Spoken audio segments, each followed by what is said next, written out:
The sun is moving slowly, very slowly, behind the hills of a quiet Roman town. The year is 120 AD, a time of peace. It is a cold January evening. The sky is changing from a pale blue to a soft, dusty gray. There is no rush. There is no urgency. Everything in this world is moving at a pace designed for rest. You do not need to follow every word. You do not need to remember these details. If your eyes feel heavy, let them close. If your mind wanders, let it drift like the smoke from a dying fire. This is a journey into the quiet, still corners of history, where nothing happens but the passing of time. In a small stone house near the edge of the town, the air is growing crisp. The stone walls are thick, built to last for generations, but they hold the chill of the winter air. Inside, a woman named Lucia is finishing her final tasks for the day. She moves with a slow, deliberate grace. There is no noise in the house except for the soft brush of her woolen tunic against her legs and the faint, rhythmic sound of her sandals on the cold floor. Lucia is not a queen or a warrior. She is simply a person living a quiet life. She is tired from a day of simple work, spinning wool, visiting the market, and tending to the small hearth. Now, as the light fades, her world begins to shrink. The outside world, the forums, the temples, the busy streets, is fading into the shadows. Her world is now just this room, the soft glow of a single oil lamp, and the promise of rest. The oil lamp is made of simple terracotta. It sits on a small wooden table. The flame is tiny, a small point of golden light that flickers ever so slightly when a draft moves through the room. Lucia watches the flame for a moment. It is steady. It is calm. She reaches out a hand and feels the warmth of the clay lamp. It is a small comfort against the growing cold of the Roman night. The floor is made of packed earth and smooth stones. In the corners of the room, the shadows are deep and soft. There are no bright lights here, no screens, no loud noises, just the silence of a winter evening 2,000 years ago. Outside, the wind whispers through the narrow stone streets, but inside, the air is still. Lucia picks up a heavy cloak made of thick, undyed wool. It is coarse to the touch, but it is warm. She wraps it around her shoulders, feeling the weight of the fabric. In the Roman winter, layers are everything. She is not thinking about the empire or the emperor. She is thinking about the texture of the wool and the way the shadows grow longer on the wall. She moves toward the hearth. The fire has burned down to a pile of glowing orange coals. They pulse slowly like a heartbeat. There is no crackling now, just a low, consistent warmth. She takes a small wooden poker and gently shifts the embers.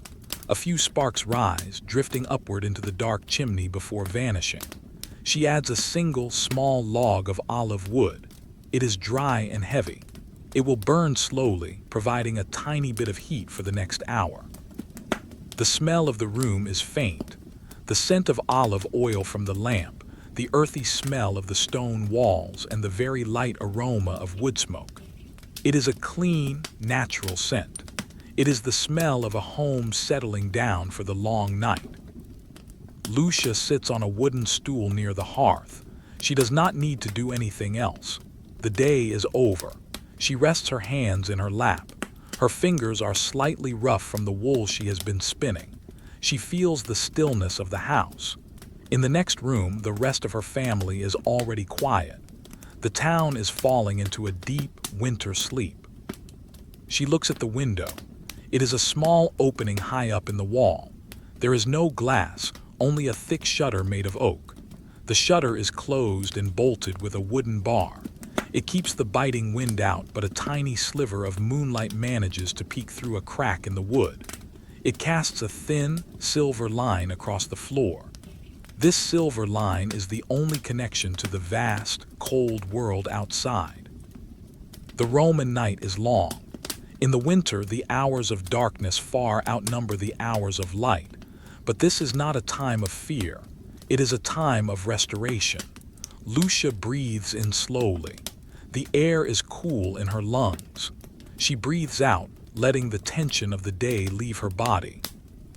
There is a basket of unspun wool next to her stool. Usually she would be working, pulling the fibers into thread, but not tonight. Tonight the wool stays in the basket. It is a soft, white cloud in the dim light. Everything is at rest. The tools are put away. The jars of grain are sealed. The water pitcher is full and sitting in the shadows. The silence is deep. It is a silence that exists only in a world without machines. You can hear the house settling, a slight creak of wood, the faint sound of the wind far away. These sounds do not demand your attention. They are like a blanket wrapping around the room, making it feel smaller and safer. Lucia stands up slowly. Her movements are heavy. She is ready for the transition from the evening to the night. She walks to the small table and picks up the oil lamp. The light moves with her, dancing across the stones of the wall. Each stone has a story, a history of being placed there by hands long ago. The walls are solid. They are a barrier between the cold, harsh winter and the warmth of the human spirit. She moves toward the sleeping area. It is a simple space. There are no soft mattresses or silk sheets. There is a wooden frame, and upon it, a mattress stuffed with dry straw and wool.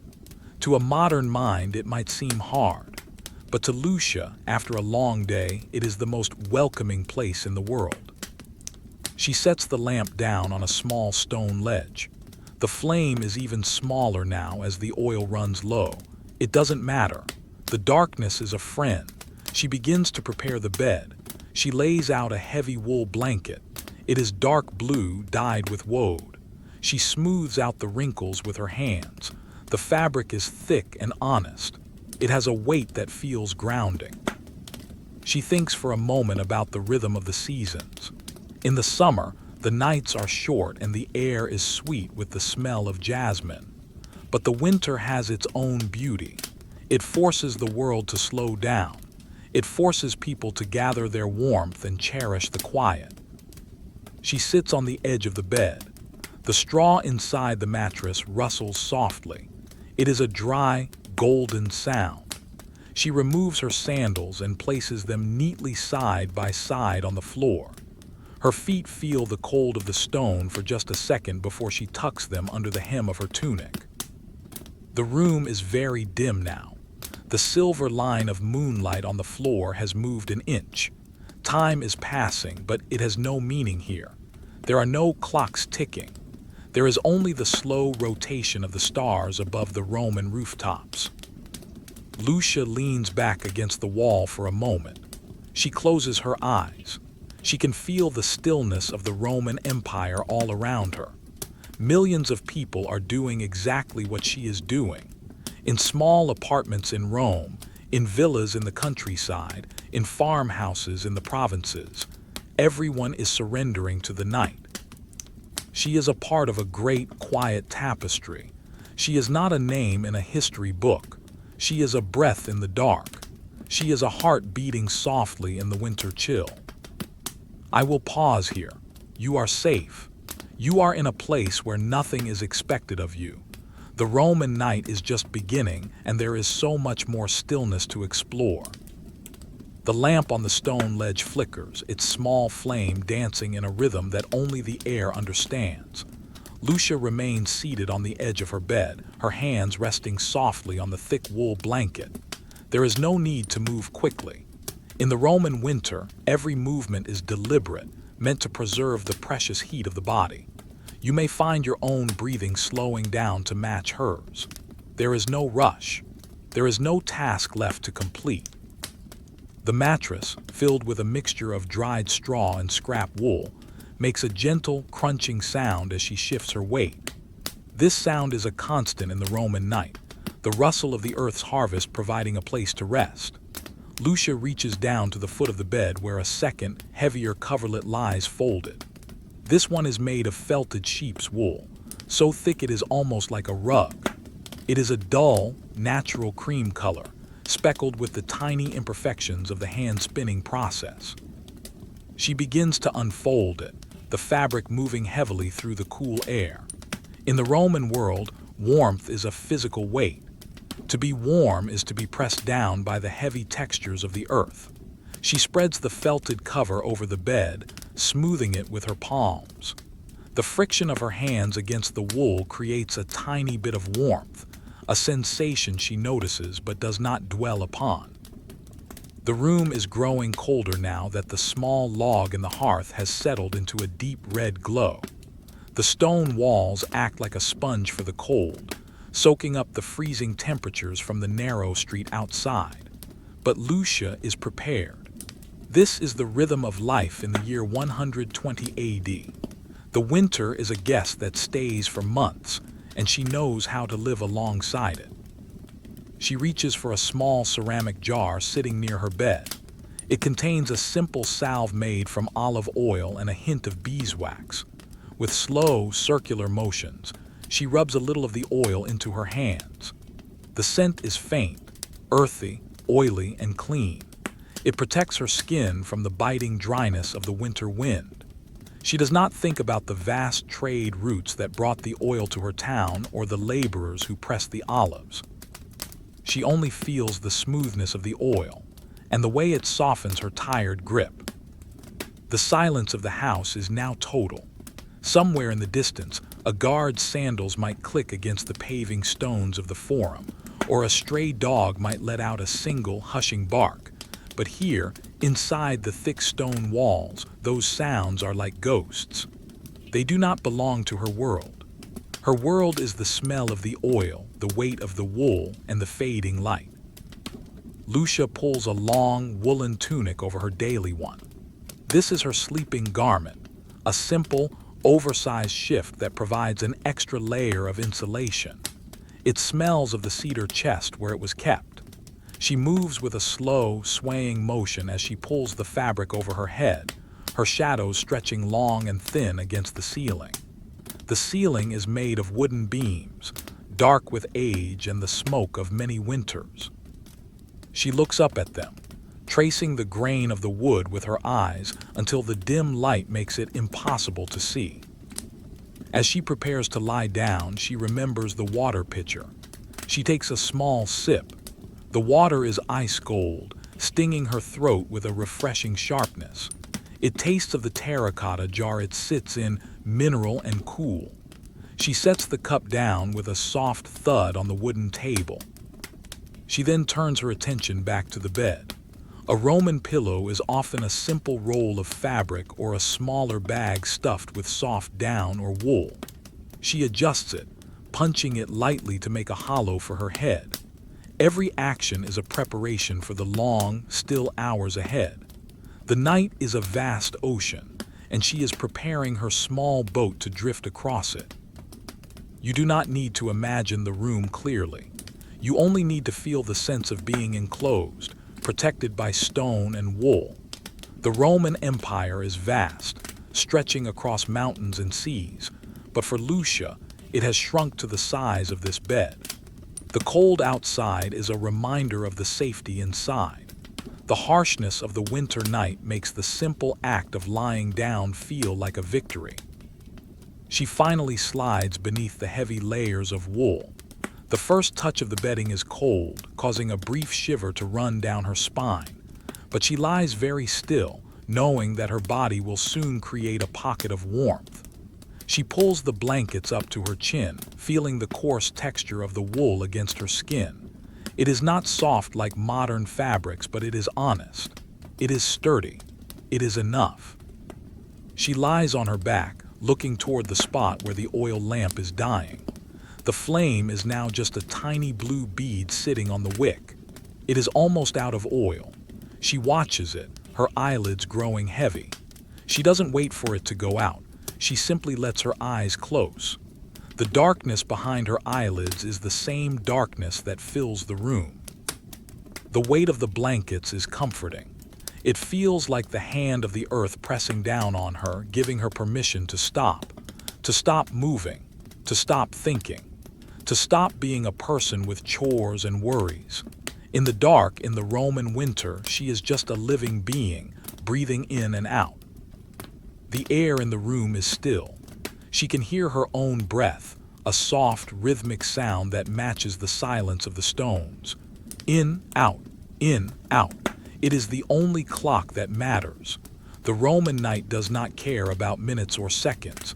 It only cares about the slow turn of the world. Far away in the center of the city, the great stone temples stand tall and silent under the stars. The marble columns are cold to the touch. The statues of the gods stare out into the darkness with empty eyes.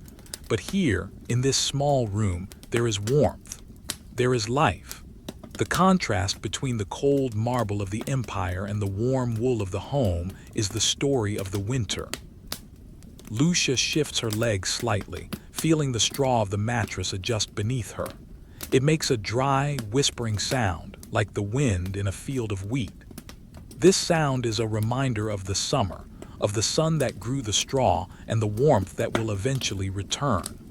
But for now, the cold is the ruler of the world, and she is safe in her hideaway. She thinks of the other women in the town. Each one is under her own layers of wool. Each one is listening to the silence. They are all connected by this shared experience of the winter night. There is no competition here, no status, just the shared human need for warmth and rest. The oil lamp finally flickers one last time and goes out. The smell of a tiny bit of smoke lingers in the air for a moment before vanishing. The room is now completely dark, save for the faint silver line of moonlight from the shutter. Lucia does not mind. The darkness is a blanket of its own. It hides the walls, the table, and the floor, leaving only the sensation of the bed and the weight of the blankets. The cold air touches the tip of her nose, the only part of her not covered by wool. It is a sharp, clean feeling. It reminds her that she is alive. She tucks her head slightly deeper into the pillow, finding the perfect spot where the air is still and the warmth is trapped. The night is very, very long. There are many hours before the first light of dawn will touch the eastern hills, but there is no need to count them. Each hour is the same, a slow, quiet passage through the dark. The Roman Empire sleeps. The stones sleep. The dust on the floor sleeps.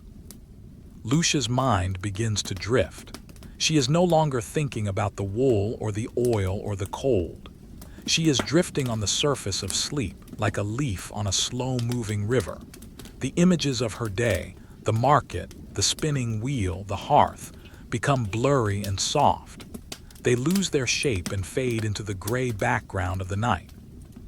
She is safe. The house is solid. The winter is outside and she is inside. The world is at peace. I will stop here for a moment. Let the silence of Lucia's room fill your own space. There is nothing to do. There is nothing to see. The Roman night is vast and quiet, and you are part of its stillness. The darkness in Lucia's room is now absolute, yet it feels heavy and full, like a thick velvet curtain. The oil lamp has been cold for some time, and the only light remaining is the faint, ghostly glow of the dying embers in the hearth in the main room. Through the doorway, a soft, pulsating orange light breathes in and out, casting long, tired shadows that do not move. Lucia is deep beneath her layers of wool. The initial chill of the bedding has vanished, replaced by a steady, cocoon-like warmth generated by her own body.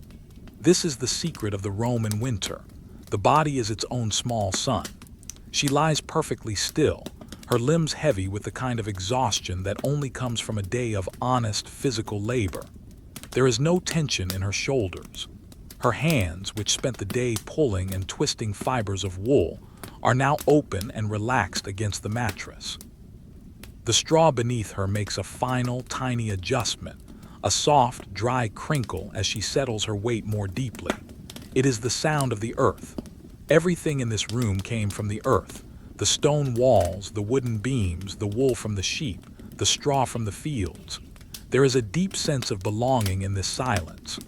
Lucia is not a stranger to the world. She is a part of it, tucked away in a small stone pocket of the great empire. You may notice the sound of your own breathing now. It is the most natural thing in the world. Just like Lucia, 2,000 years ago, you are simply a person in a quiet room. The worries of the future and the memories of the past are like the wind outside. They may blow, but they cannot reach you here. You are shielded by time and by the stillness of this story.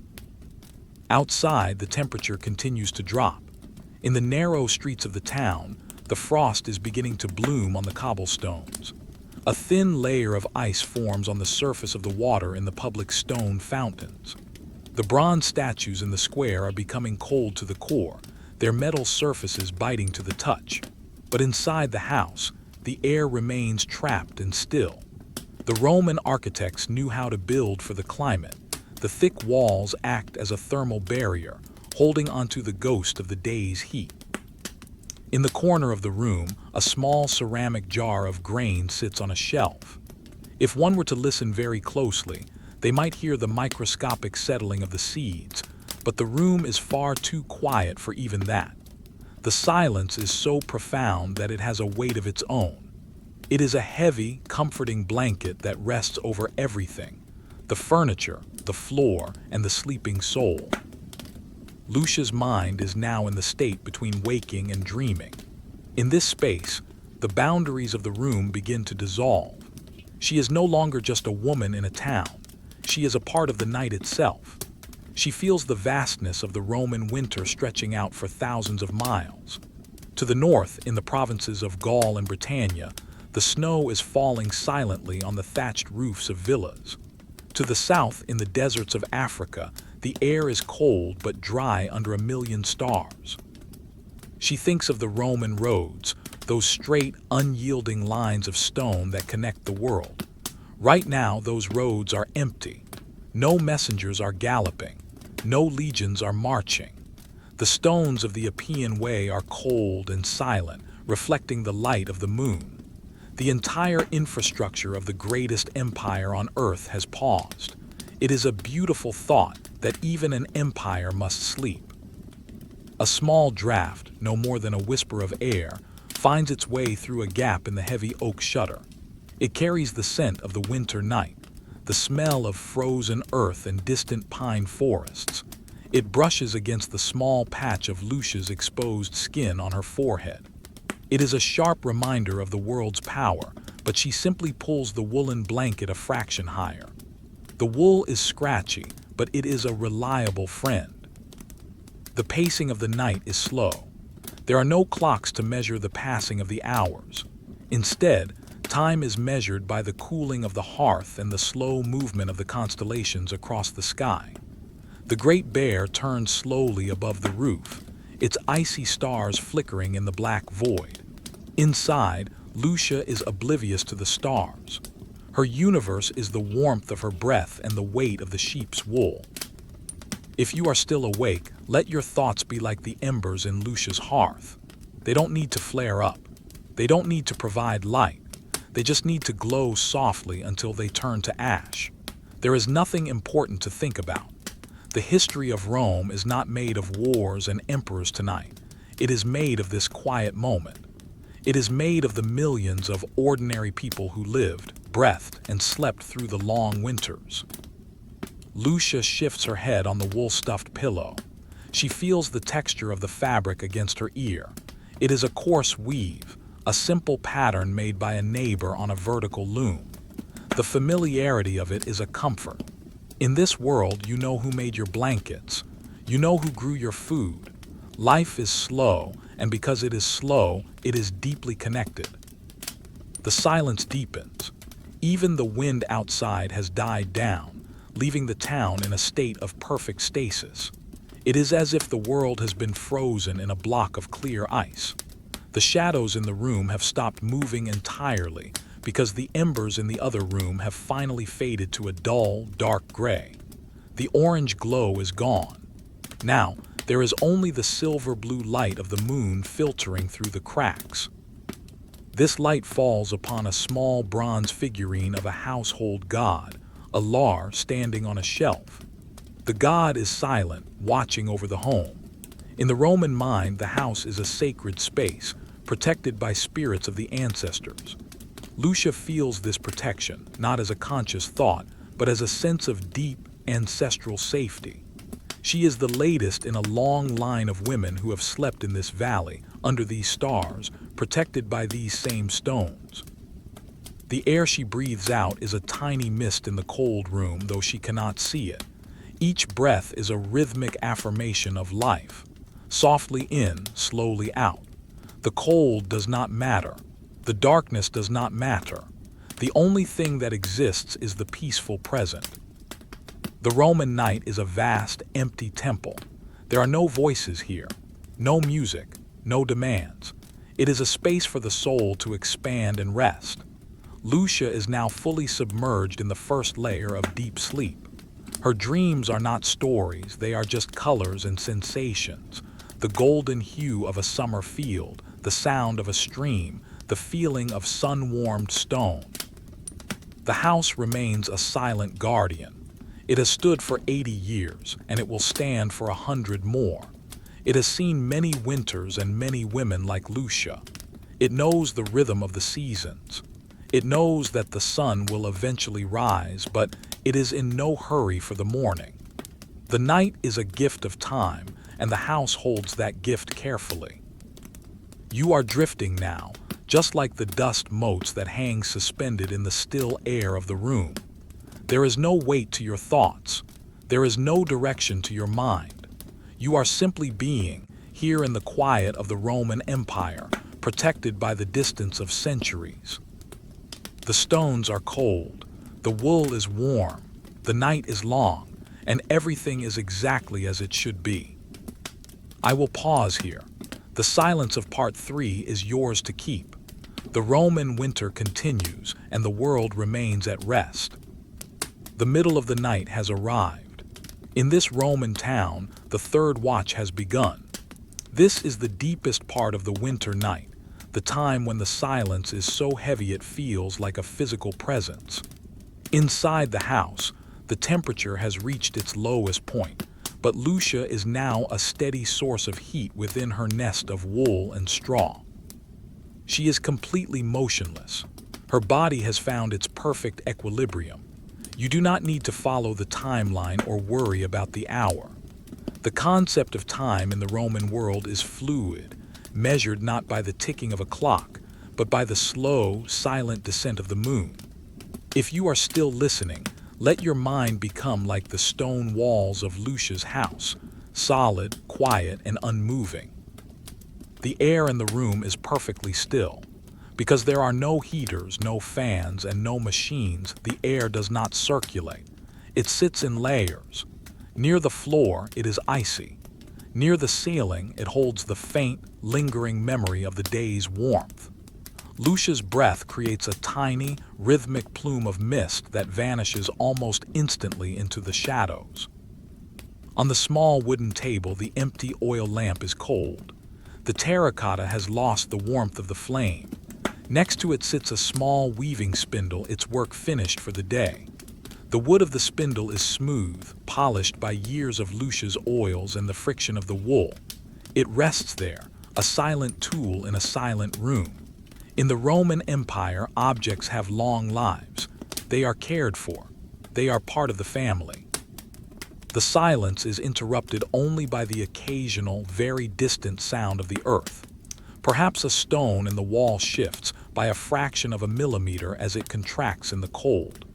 Perhaps the wooden beams in the roof give a tiny, muted groan. These are the sounds of a house breathing. They are not noises to be feared. They are the sounds of stability. Lucia's dreamless sleep is deep. In this state, she is no longer a citizen of Rome. She is no longer a daughter, a mother, or a weaver. She is simply a part of the quietude of the earth. The harsh winter outside is a different world entirely. Out there on the hillsides, the olive trees stand like silver ghosts under the moonlight, their leaves dusted with a fine layer of frost. The sheep in the folds huddle together, their woolly backs forming a single, warm mass against the wind. But here, behind the oak shutters, the world is small and safe. Lucia's hand has moved slightly in her sleep, resting now against the rough texture of the blue wool blanket. The sensation of the fabric is processed by her subconscious as a sign of safety. As long as she can feel the weight of the wool, she knows she is protected.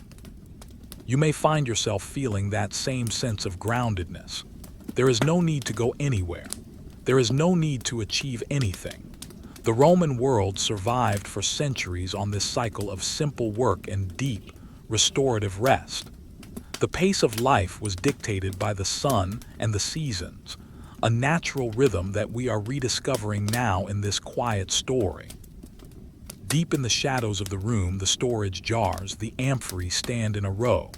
They contain the essentials of Roman life: olive oil, grain, and dried lentils.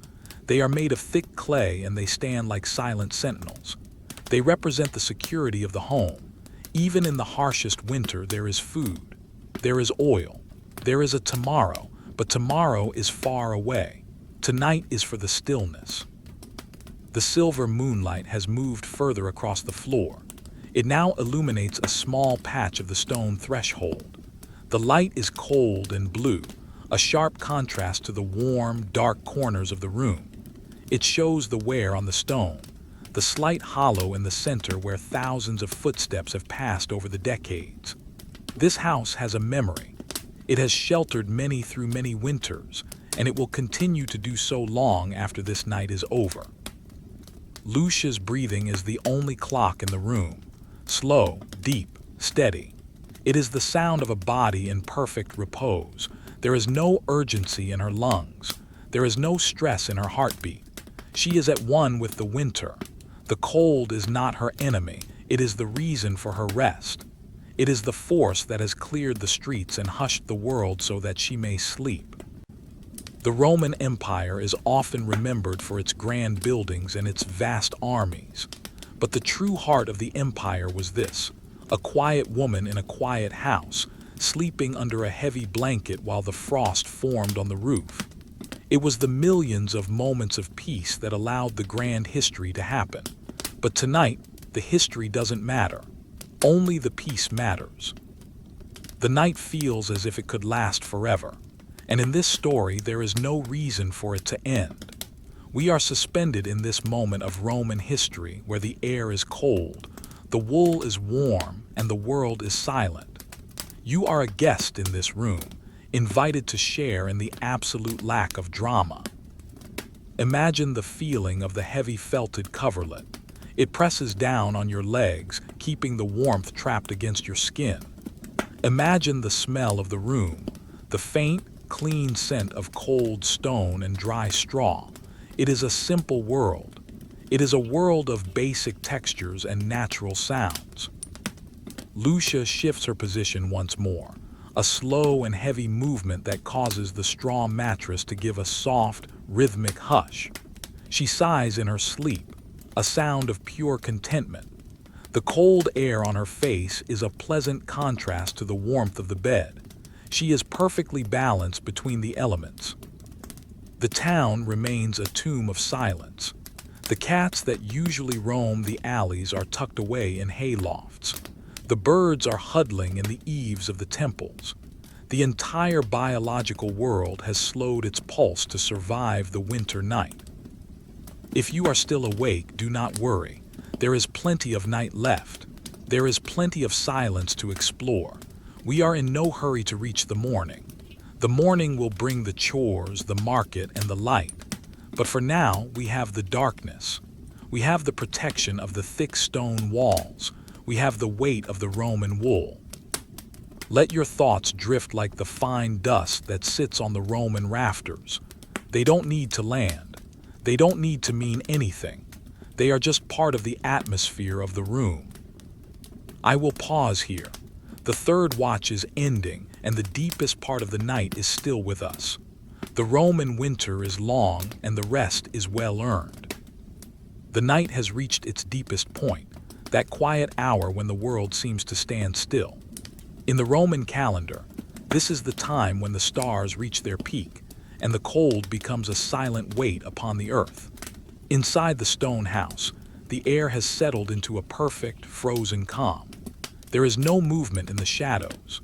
The silver line of moonlight has traveled across the floor and now rests upon the foot of Lucia's bed, illuminating the coarse fibers of her blue wool blanket.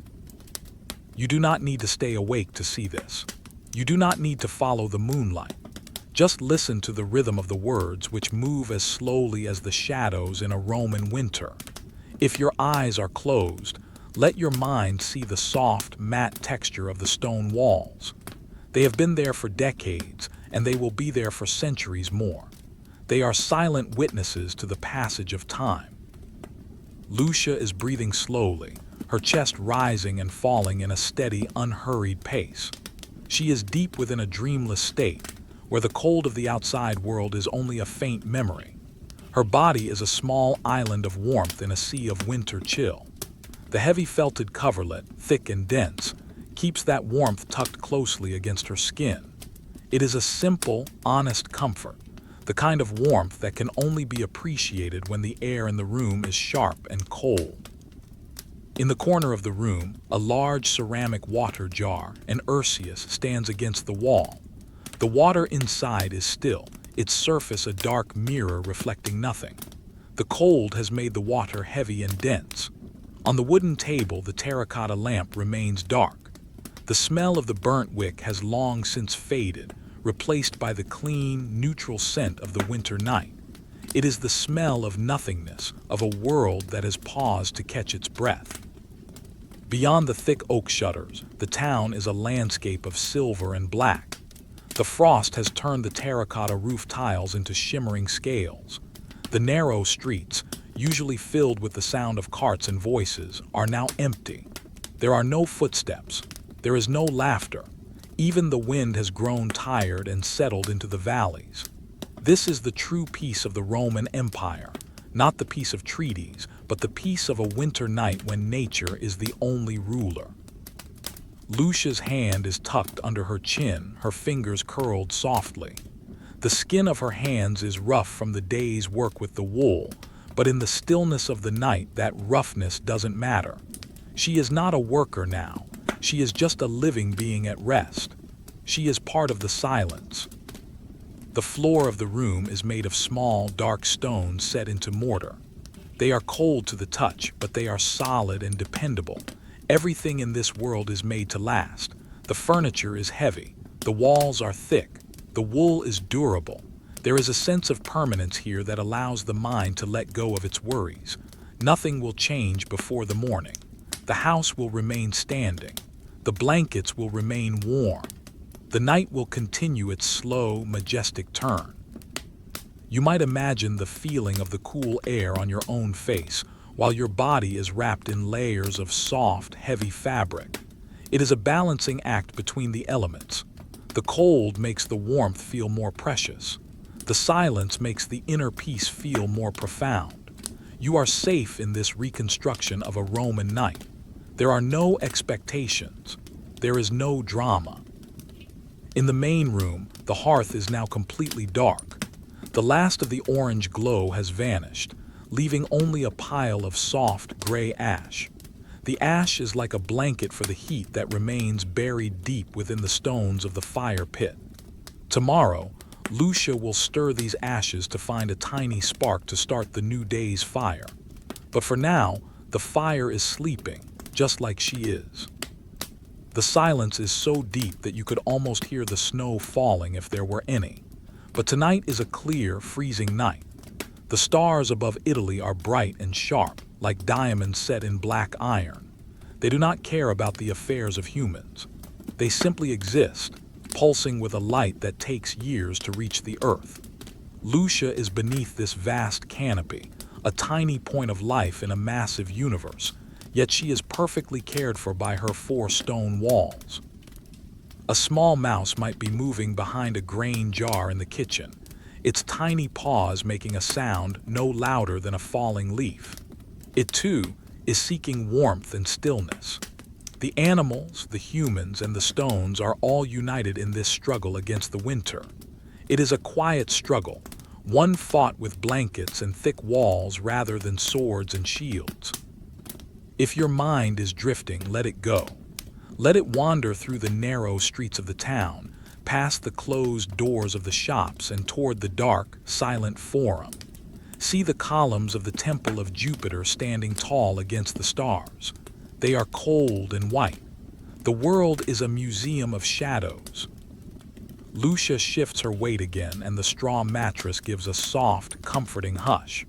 It is the sound of a settled life. She is not dreaming of greatness. She is not dreaming of gold. She is simply existing in the luxury of a long, undisturbed sleep.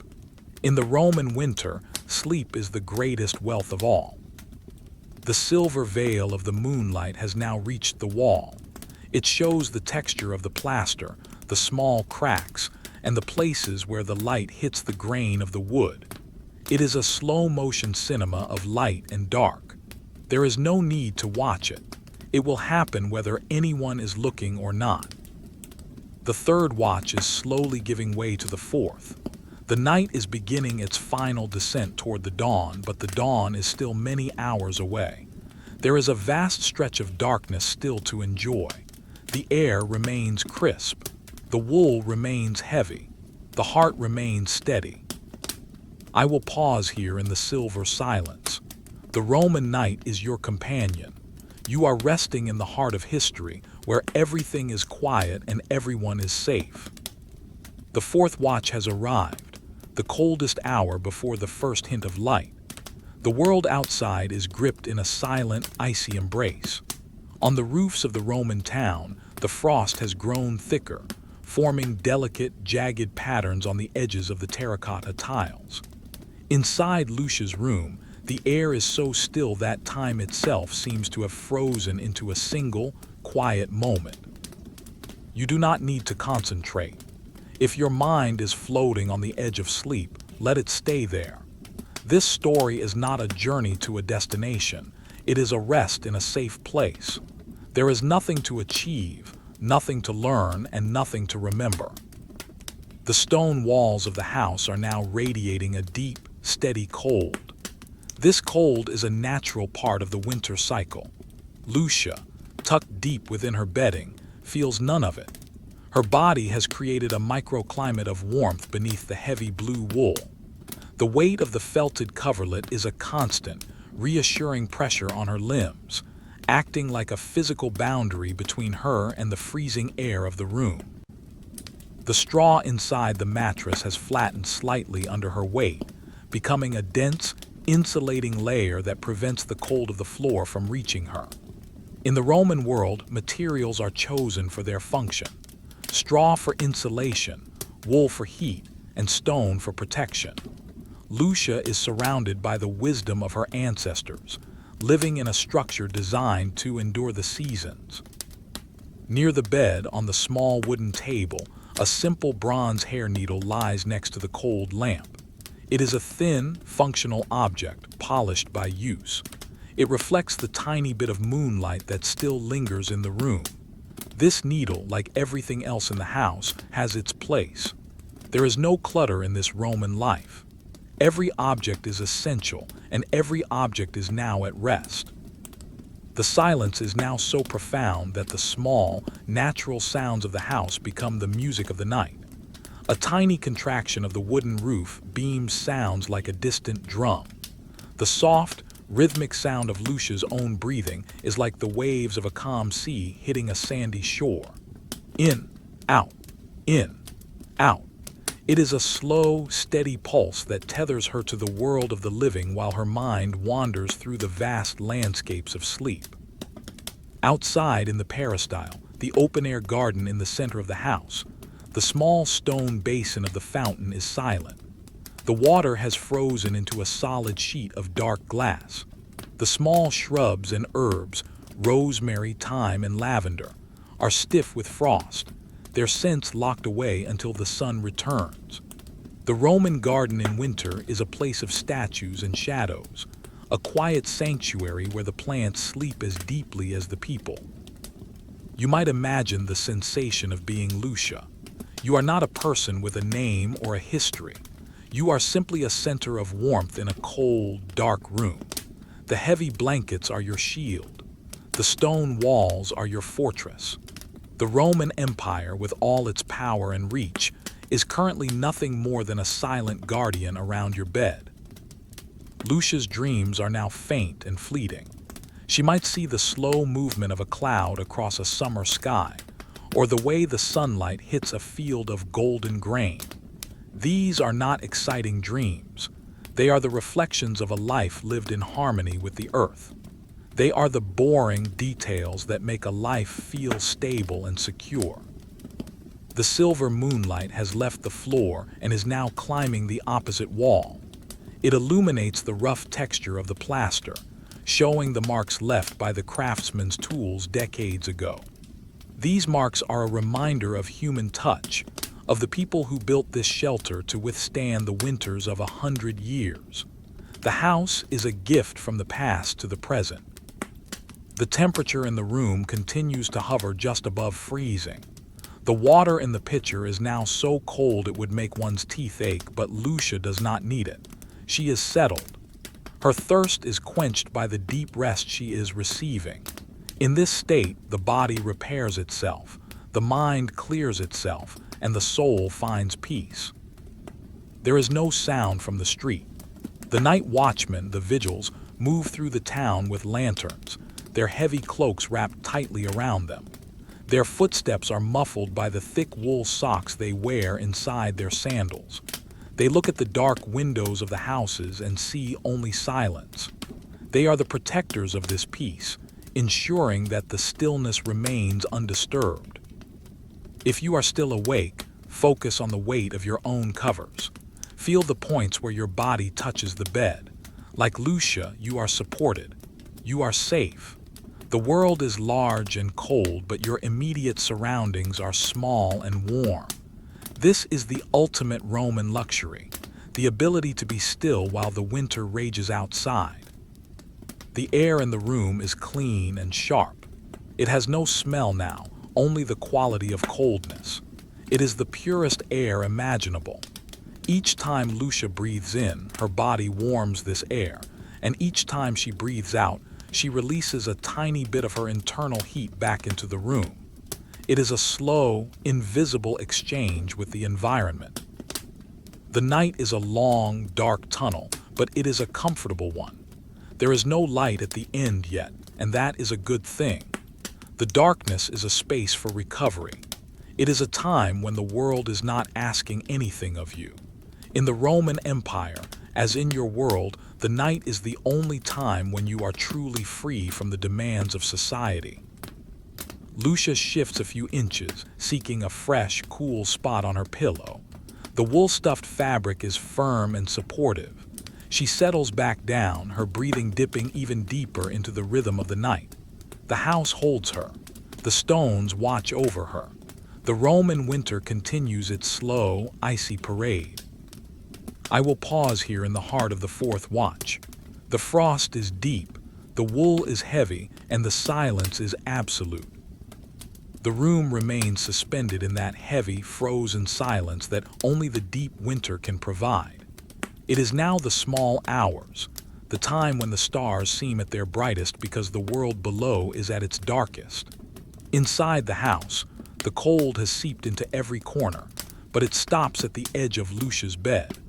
Beneath the thick, undyed wool and the heavy felted covers, she is in a world of her own, a world of soft textures and rhythmic breathing. You do not need to pay attention to the passing of time. In this Roman night, an hour feels like a second, and a second feels like an hour. There is no clock to tell you otherwise. If you are still awake, simply listen to the sound of the silence. It is not an empty silence. It is full of the history of the stones and the weight of the air. Lucia's hand has moved slightly, her palm now resting against the coarse grain of the wooden bed frame. The wood is cold, but it is solid. It was carved from a sturdy oak tree many years ago. She can feel the tiny grooves in the grain, a tactile map of the tree's life. Even in her sleep, this connection to something solid and real provides a sense of grounding. In the Roman world, things are built to be touched and to last. The mattress, filled with dried meadow grass and scraps of leftover wool, gives off a very faint herbal scent when she moves. It is the ghost of a summer field, trapped inside the bed to keep her warm in the winter. This is how the Romans lived, by saving the essence of the warm months to survive the cold ones. The grain in the jars, the oil in the lamps, and the hay in the mattresses are all memories of the sun. Outside the thick walls, a light frost fog has begun to drift through the streets. It moves like a slow, white spirit, curling around the bases of the marble columns in the market square. It settles on the bronze scales of the butcher's shop and the stone benches where the elders sit during the day. The town is no longer a place of commerce or politics. It is a silent museum of shadows. The fog muffles what little sound remains, creating a world wrapped in cotton. Lucia is deep in the restorative phase of sleep. Her mind is quiet. The worries of the previous day, whether the grain would last until spring, whether the roof needed repair, have all vanished. In the deep night, there are no problems, only the present moment of warmth. She is a part of the long, unbroken line of humanity that has found shelter against the elements. The air she breathes is crisp and clean. It hasn't been processed by machines or filtered by vents. It is the pure, raw air of the Italian winter. As she inhales, the coldness touches the back of her throat for a brief second before being warmed by her lungs. It is a refreshing sensation that keeps her sleep deep and clear. In the main room of the house, the small household shrine, the Narration, sits in the shadows. The small bronze figures of the gods are cold to the touch. They don't need light or warmth. They are the silent guardians of the home spirit. They stand watch over the jars of olive oil and the sacks of flour, ensuring that the house remains a place of life even while everything is asleep. You might imagine the feeling of the heavy blue blanket. It has a specific weight, a comforting pressure that modern synthetic fabrics cannot replicate. It feels like a firm, gentle hand holding you in place. It reminds you that you are here, you are safe, and you are protected. The Roman winter is a time for the body to remember its strength by being still. The moonlight has now faded as a bank of clouds moves slowly across the sky. The room is plunged into a deeper darkness. This is not a frightening darkness. It is a soft, protective one. It hides the walls and the furniture, leaving only the sensation of the bed. Lucia is floating in this darkness, a quiet soul in a quiet empire. The city's water system, the great aqueducts, continue to flow far away, bringing water from the mountains. The water moves through lead pipes and stone channels, a constant, low-frequency hum that vibrates through the earth. Lucia doesn't hear it with her ears, but she feels it in the bones of the house. It is the pulse of the city, the only thing that never stops. If your thoughts are wandering, let them follow the water. Imagine it flowing cold and clear through the dark tunnels, under the frozen streets, and into the public fountains. It is a steady, tireless movement in a world that is otherwise frozen. It is a reminder that life continues, even in the depths of the night. Lucia shifts her legs, the straw beneath her making a soft, dry crinkle. She pulls the edge of the felted coverlet up over her shoulder, sealing in the last of the warmth. The air in the room is at its coldest now, just before the first light, but she is prepared. She has her wool. She has her stone walls. She has the silence. The Roman night is a vast, empty space, and she is filling her small corner of it with peace. There is no one to watch her, no one to judge her, and no one to wake her. She is free in her sleep. The winter night has given her the gift of total anonymity. I will pause here in the quiet fog of the fourth watch. The world is waiting for nothing. The rest is absolute. The night has entered its quietest phase, a time the Romans called the contesinium, the deep hush. Even the nocturnal animals have found their holes and nests. Inside the stone house, The silence is so thick it feels like a soft layer of dust settling on the floor. Lucia is now in a state of deep, restorative rest. She has not moved for a long time, her body having carved out a perfect, warm hollow in the straw mattress. If you are still awake, do not try to find a meaning in these words. Let them be like the rhythmic dripping of water from a slow-moving stream. There is no story to finish, only a moment to inhabit. The air in the room is quite cold now, perhaps just a few degrees above freezing. This cold has a weight of its own, pressing against the heavy wool blankets that cover Lucia. But inside that cocoon, the temperature is steady and comfortable. The contrast between the cold room and the warm bed is one of the most basic and satisfying human experiences. It is a feeling of being deeply protected. Lucia's breathing is slow and shallow, the breath of someone who is completely at peace with their surroundings. Every few minutes, a tiny cloud of mist forms near her face and then slowly dissolves into the dark. There is no fire in the room, no smoke, just the clean, sharp smell of the winter air. On the floor near the foot of the bed, her heavy woolen cloak lies where she placed it. It is made of thick, dark wool, dyed with the bark of oak trees. In the dimness, it looks like a shadow. This cloak is her shield against the world outside. When the sun eventually rises, she will wrap herself in it to go to the well, but for now it rests just as she does. The stone walls are silent. They do not hold the heat like wood does, but they provide a sense of absolute security. In a world of wooden cities and frequent fires, these stone walls are a luxury. They are thick enough to block out the sounds of the wind and the distant barking of a dog. They create a sanctuary where the only thing that matters is the present moment. You might imagine the texture of the pillow beneath Lucia's head. It is not made of foam or feathers, but of tightly packed wool. It is firm and smells faintly of the sheep it came from, an earthy, natural scent. It supports her neck and head, allowing every muscle in her body to let go of its tension.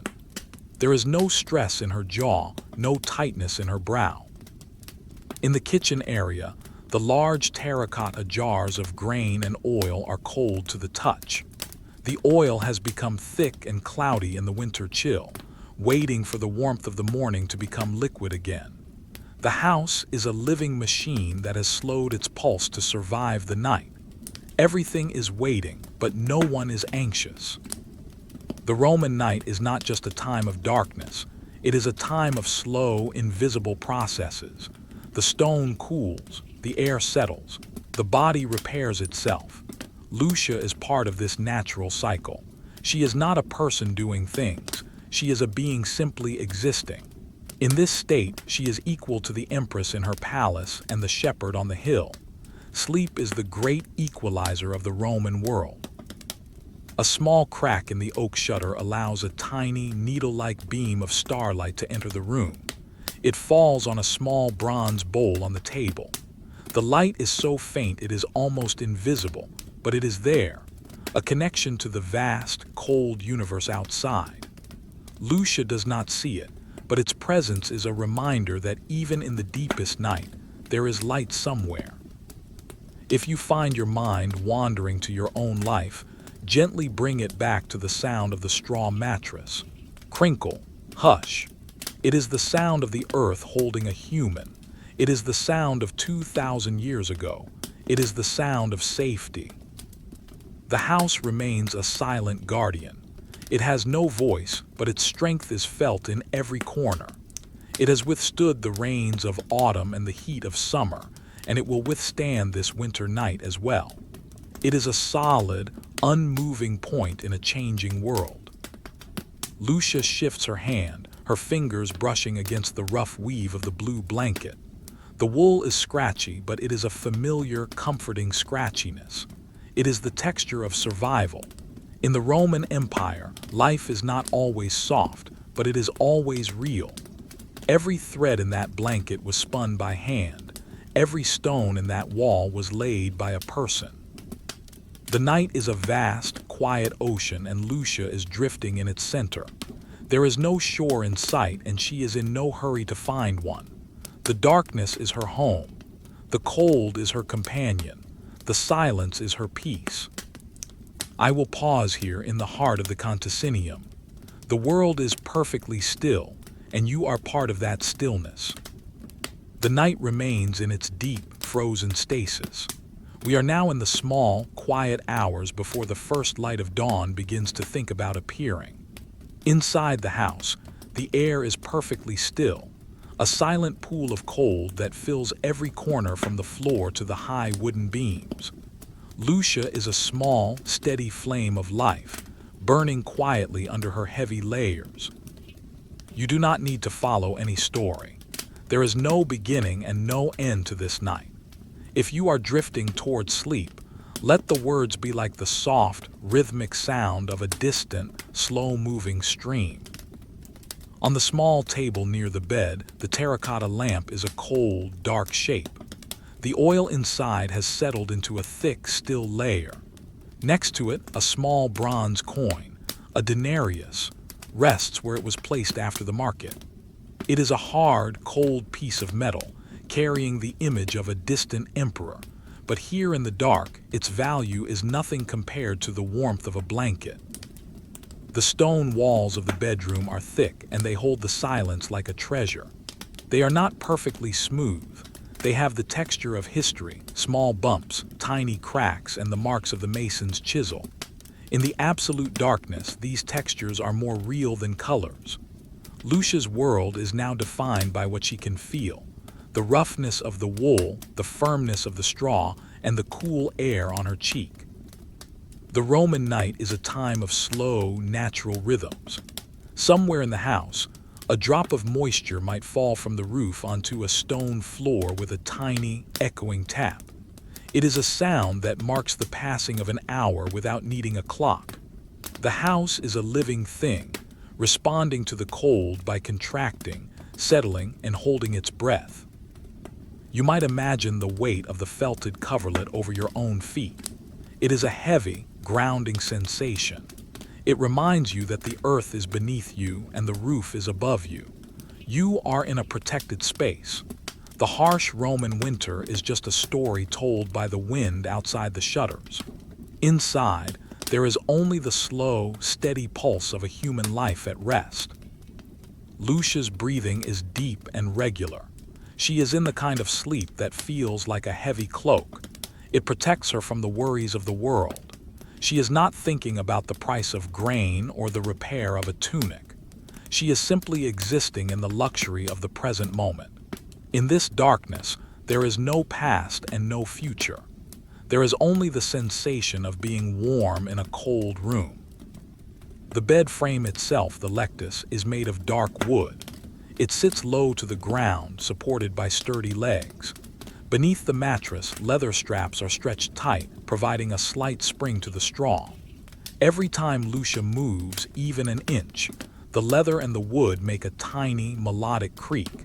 It is a familiar sound, one that has lulled her to sleep since she was a child. In the garden at the center of the house, the frost is at its thickest. The leaves of the laurel trees are stiff and silver. The small marble statue of a water nymph stands perfectly still, her stone hair covered in a fine layer of white ice. The garden is a silent world, waiting for the first touch of the sun to melt its icy chains. But the sun is still far away, tucked behind the edge of the world. If you are still awake, focus on the stillness of your own room. Let it merge with the stillness of Lucia's room. 2,000 years are but a shadow in this darkness. The feeling of a winter night is the same now as it was then. The need for warmth, the comfort of a heavy blanket, and the peace of a quiet house are universal truths. Lucia pulls her arms closer to her body, tucked securely under the blue wool. The fabric is thick and dense, a barrier that the winter cold cannot cross. She is a master of the art of staying warm. She knows how to layer, how to tuck, and how to remain still to preserve her body's heat. The silence of the Roman town is a deep architectural silence. The great stone arches of the theater, the heavy columns of the temples, and the long, straight lines of the walls are all resting. They are the bones of the empire, and tonight the bones are cold. But within those bones, in thousands of small rooms like this one, the people are warm. I will pause here in the hushed interior. The night is long, and the rest is deep. There is nothing to do but breathe and wait for the slow, silent turn of the earth. We are now approaching the transition between the dead of night and the very first whisper of the pre-dawn. The air in the room is at its most dense, its most silent. Lucia remains undisturbed. Her rest is now a deep, thick layer of time. She has become so accustomed to the cold that it no longer registers in her subconscious. She is simply a part of the house, as still as the storage jars and the wooden beams. You do not need to follow the logic of the hours. If your thoughts are like slow-moving clouds, let them drift. There is no destination here. We are only observing the quiet life of a woman who lived 2,000 years ago, during a winter night that never truly ends. Against the far wall of the room, the large loom stands like a skeletal guardian. It is a vertical frame made of heavy timber. During the day, it is the center of Lucia's world, where she creates the very blankets that keep her warm. But at night, the loom is silent. The long threads of wool hang straight and still, weighted down by heavy clay rings. In the dim moonlight, the loom casts a long, geometric shadow across the floor, a loom of shadows that weaves nothing but silence. Lucia's breathing has a slight, rhythmic rasp to it, the sound of a body completely surrendered to the mattress. The straw beneath her has warmed through, creating a nest that holds her shape perfectly. In the Roman world, luxury is not always about softness. It is about the absence of discomfort. To be out of the wind, to be dry, and to be warm is the highest form of peace. The stone walls continue to hold the cold. If you were to touch them, they would feel like ice, but they are dry. The Romans understood the importance of drainage and thick foundations. The house does not feel damp. It feels like a cave, sturdy, ancient, and protective. Lucia is safe within this stone shell. Beyond the oak shutters, the stars are beginning to lose their sharpness. The sky is no longer a deep, velvet black. It is turning a very dark, bruised purple. The morning star, Venus, is rising, though no one in the house is awake to see it. It hangs over the Roman hills, a cold and beautiful point of light. The world is getting ready to wake up, but it will take a long, long time for the light to reach this room. You might imagine the smell of the room in this hour. It is a very faint mix of old wood, the earthy scent of the clay loom weights, and the clean, metallic scent of the frost that has managed to creep into the window cracks. It is a scent that belongs to a world without chemicals or artificial perfumes. It is the scent of reality. In the corner, a small wooden chest holds Lucia's other tunics. It is made of cedar, and a tiny hint of its spicy aroma lingers in the air. The chest is heavy and locked with a simple iron key. It represents her life's work, the clothes she has made, the linen she has saved. In the dark, the chest is just another silent shape, a part of the furniture of her life. If you are still awake, focus on your own hands. Feel the weight of the air around them. Imagine you are touching the wool of Lucia's blanket. It is not smooth. It has the texture of the sheep's life, the tiny bits of vegetable matter and the natural oils that were never fully washed away. It is a living fabric. It keeps her warm because it was once part of a living creature. The Roman night is a time for the earth to reclaim its territory. Without the noise of the carts and the heat of the fires, the town belongs to the stones and the air. The great monuments are just shapes in the gloom. The statues of the gods are cold and unblinking. Lucia is the only thing that is warm, the only thing that is moving, if only the movement of her breath. The silence is interrupted for a moment by the distant sound of a single bird, a cold-weather thrush, making a tiny, tentative chirp. It is too early for the dawn chorus, but the bird can sense the change in the air. The sound is so small it doesn't even wake the sleeping dogs in the street, but it marks the beginning of the end of the night. Lucia pulls the blanket a little tighter around her neck. In her sleep, she feels the shift in temperature that comes just before the sun rises. The hour of the wolf, they call it. It is the time when the cold tries one last time to get inside. But she is a Roman woman. She knows how to hold her ground. She tucks her chin into the wool and disappears back into the depths of her rest. The house is her fortress. The wool is her armor. The night is her kingdom. I will pause here as the shadows of the loom stretch toward the coming light. The world is still very much asleep. There is no need to move. There is only the need to be. The sky outside the thick stone walls is beginning to transition from a deep indigo to a faint, ghostly charcoal.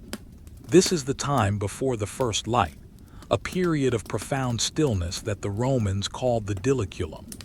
Inside the room, the silence has reached its maximum density.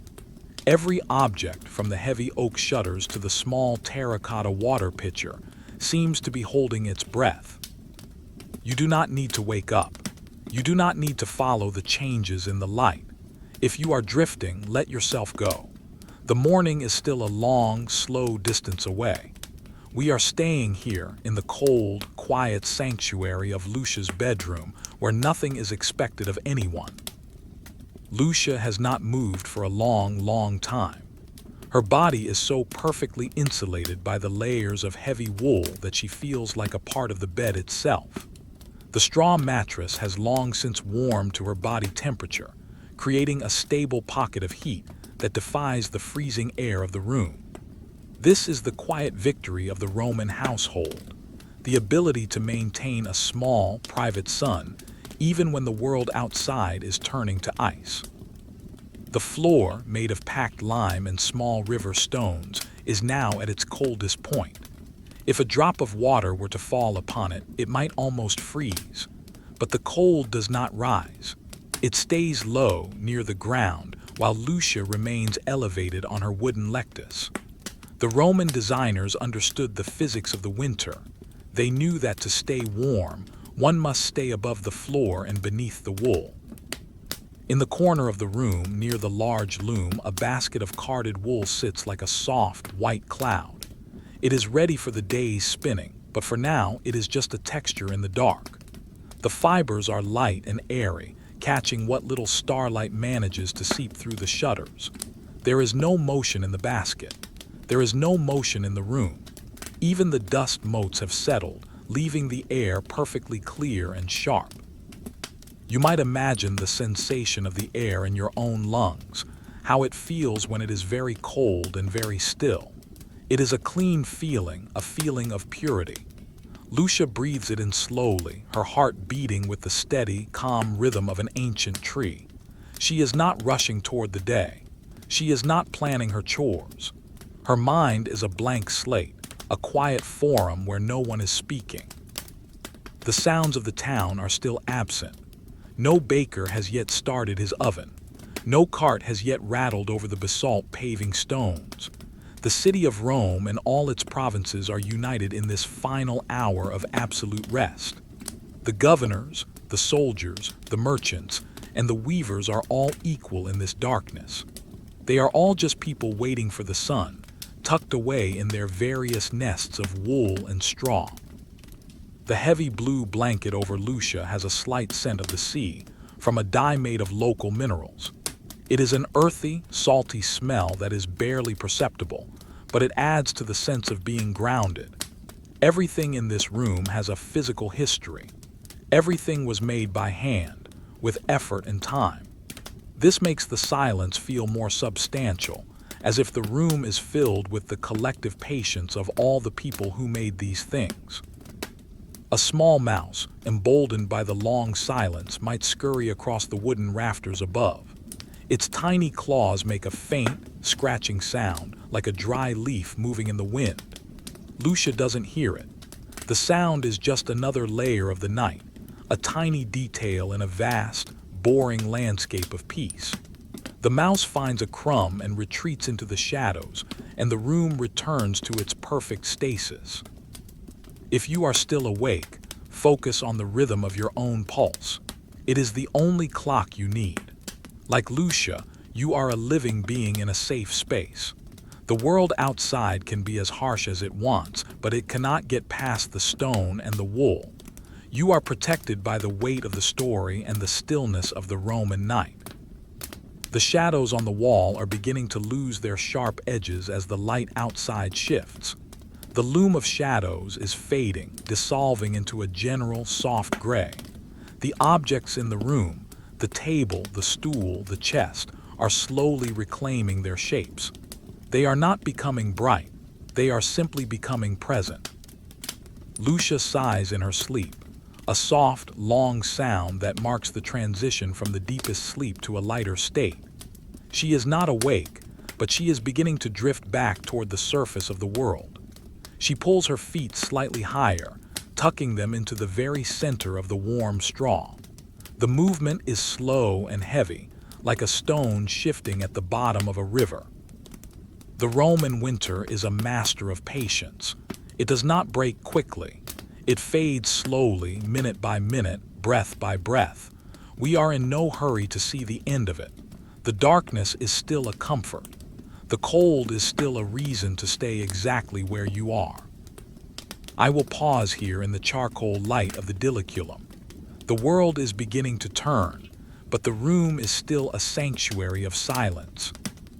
The world has entered the final stage of the night, known as the antelucanum, the time before the light.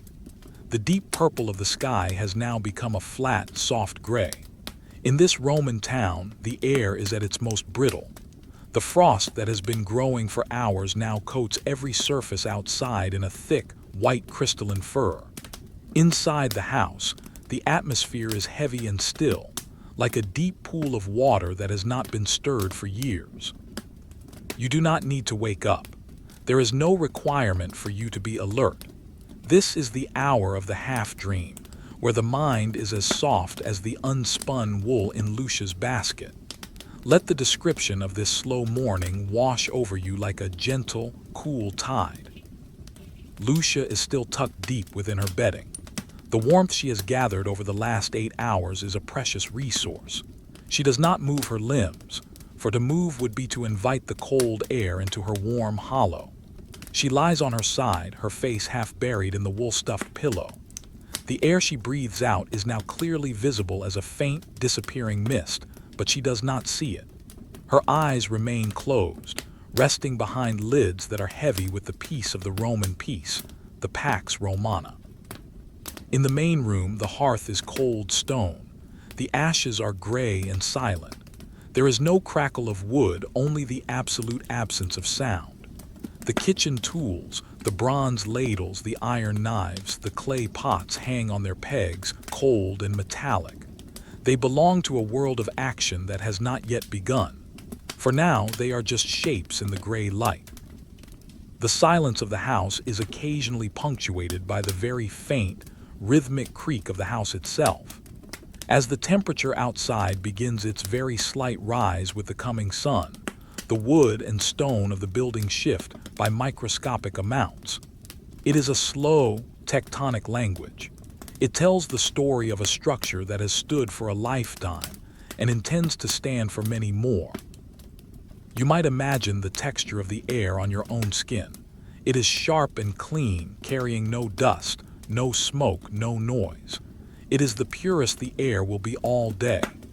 Lucia's house, built of local limestone and Roman concrete, is a solid anchor in this shifting gray world. It does not vibrate with the sounds of modern life. It is as still as the earth it rests upon. The moonlight has entirely vanished and the stars have been swallowed by the graying sky. The objects in the room are now more distinct. The large loom, the wooden chest, the small stool, they all seem to be waking up in their own silent way. They do not move, but they reclaim their space in the physical world.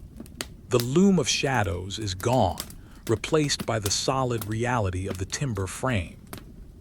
If you are still awake, focus on the feeling of being completely still. Like Lucia, you are a part of a long history of people who have found comfort in the simple things: a roof, a blanket, and the silence of a winter night. There is a deep, ancient wisdom in this stillness. It is the wisdom of the earth in winter, gathering strength for the spring. On the table, the water in the pitcher is so cold it is almost syrupy. A thin, invisible film of ice has formed around the rim. It is a reminder of the power of the night. But inside the bed, Lucia is a small, stubborn territory of heat. She is the master of her environment, not by changing the weather, but by adapting to it with wool and patience. The town is still largely asleep. Somewhere, perhaps, a lone watchman is blowing on his hands to keep them warm, his breath a large white cloud in the gray street. But he does not shout. He does not disturb the peace. The Roman world understands the value of the quiet hours. It is the time when the soul is restored. Lucia shifts her weight slightly, the straw mattress making a muffled, dry sound. She is not ready to leave her nest. She knows that the first light is coming, but she also knows that the cold will linger long after the sun rises. She settles back into her warmth, her mind drifting through the final, peaceful images of her sleep. She sees the slow movement of the clouds, the texture of a piece of fine linen, the way the light hits the floor of the forum. These are the boring details of a life well lived. They are the foundations of happiness, not the grand events of history, but the quiet satisfaction of a warm bed on a cold night. You are sharing in that satisfaction now. You are part of the gray hour. The world is turning. The sun is pushing against the horizon, but it has not yet broken through. This is the longest minute, the quietest moment. The frost is at its most beautiful, and the silence is at its most profound. I will pause here as the gray light fills the room and the Roman night begins to prepare for its exit. There is no rush. The rest is still yours. The gray of the room is slowly being replaced by a thin, watery blue. This is the very first light of the Roman day. A time of transition that feels as if the world is waking up under a layer of glass. Outside, the silence of the town is absolute, but the air has changed. It is no longer the heavy, dead cold of midnight. It is the sharp, expectant cold of the morning. You do not need to open your eyes. You do not need to move. If you are still awake, let your mind rest on the color blue, the soft, pale blue of a winter morning in the Mediterranean. It is a color that feels clean, calm, and incredibly quiet. In Lucia's room, the small details are becoming visible in the dim light. The dust on the wooden table, the weave of the wool, the grain of the ceiling beams, all of it is appearing slowly, like a painting being finished by an invisible hand. Lucia is still deep within her blankets. She is in that beautiful state of being half awake, where you are aware of the warmth of your body but not yet ready to face the world. The straw mattress makes a soft, rhythmic hush-hush sound as she breathes. This sound has been the soundtrack of her night, a constant reminder of the earth's proximity. In the Roman world, there is no separation between nature and the home. The home is built from the earth, and the earth provides the warmth. Near the window, the sliver of light coming through the oak shutter has turned from silver to a pale, cold azure. It reaches across the floor, touching the side of the wooden chest.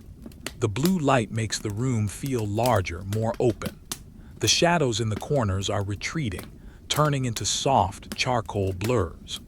The loom of shadows has finally vanished, leaving only the sturdy, honest timber of the loom itself. Lucia's hand moves slowly over the surface of the blanket. She feels the texture of the wool, the slight roughness, the density of the fibers. This blanket was not bought in a store. It was made by her own hands over many weeks of quiet work. Every thread represents a moment of patience. As she touches it now, she feels a sense of quiet accomplishment. This is the Roman way. Life is slow, and because it is slow, it is meaningful. Outside, the first bird of the morning, a small sparrow, begins to sing. It is not a loud song, just a few hesitant notes in the cold air. The sound carries easily through the silent streets. It is the first sign that the long winter night is finally ending. But for Lucia, there is no hurry. The sun will take its time to warm the stone walls, and she will take her time to leave her nest. The water in the terracotta pitcher is perfectly still. The thin layer of ice on its surface catches the blue light, shimmering like a tiny piece of jewelry. The room is a sanctuary of stillness.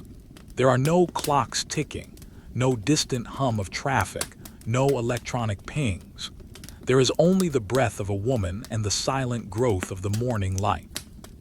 If you are drifting, imagine the weight of the Roman winter pressing gently against the house.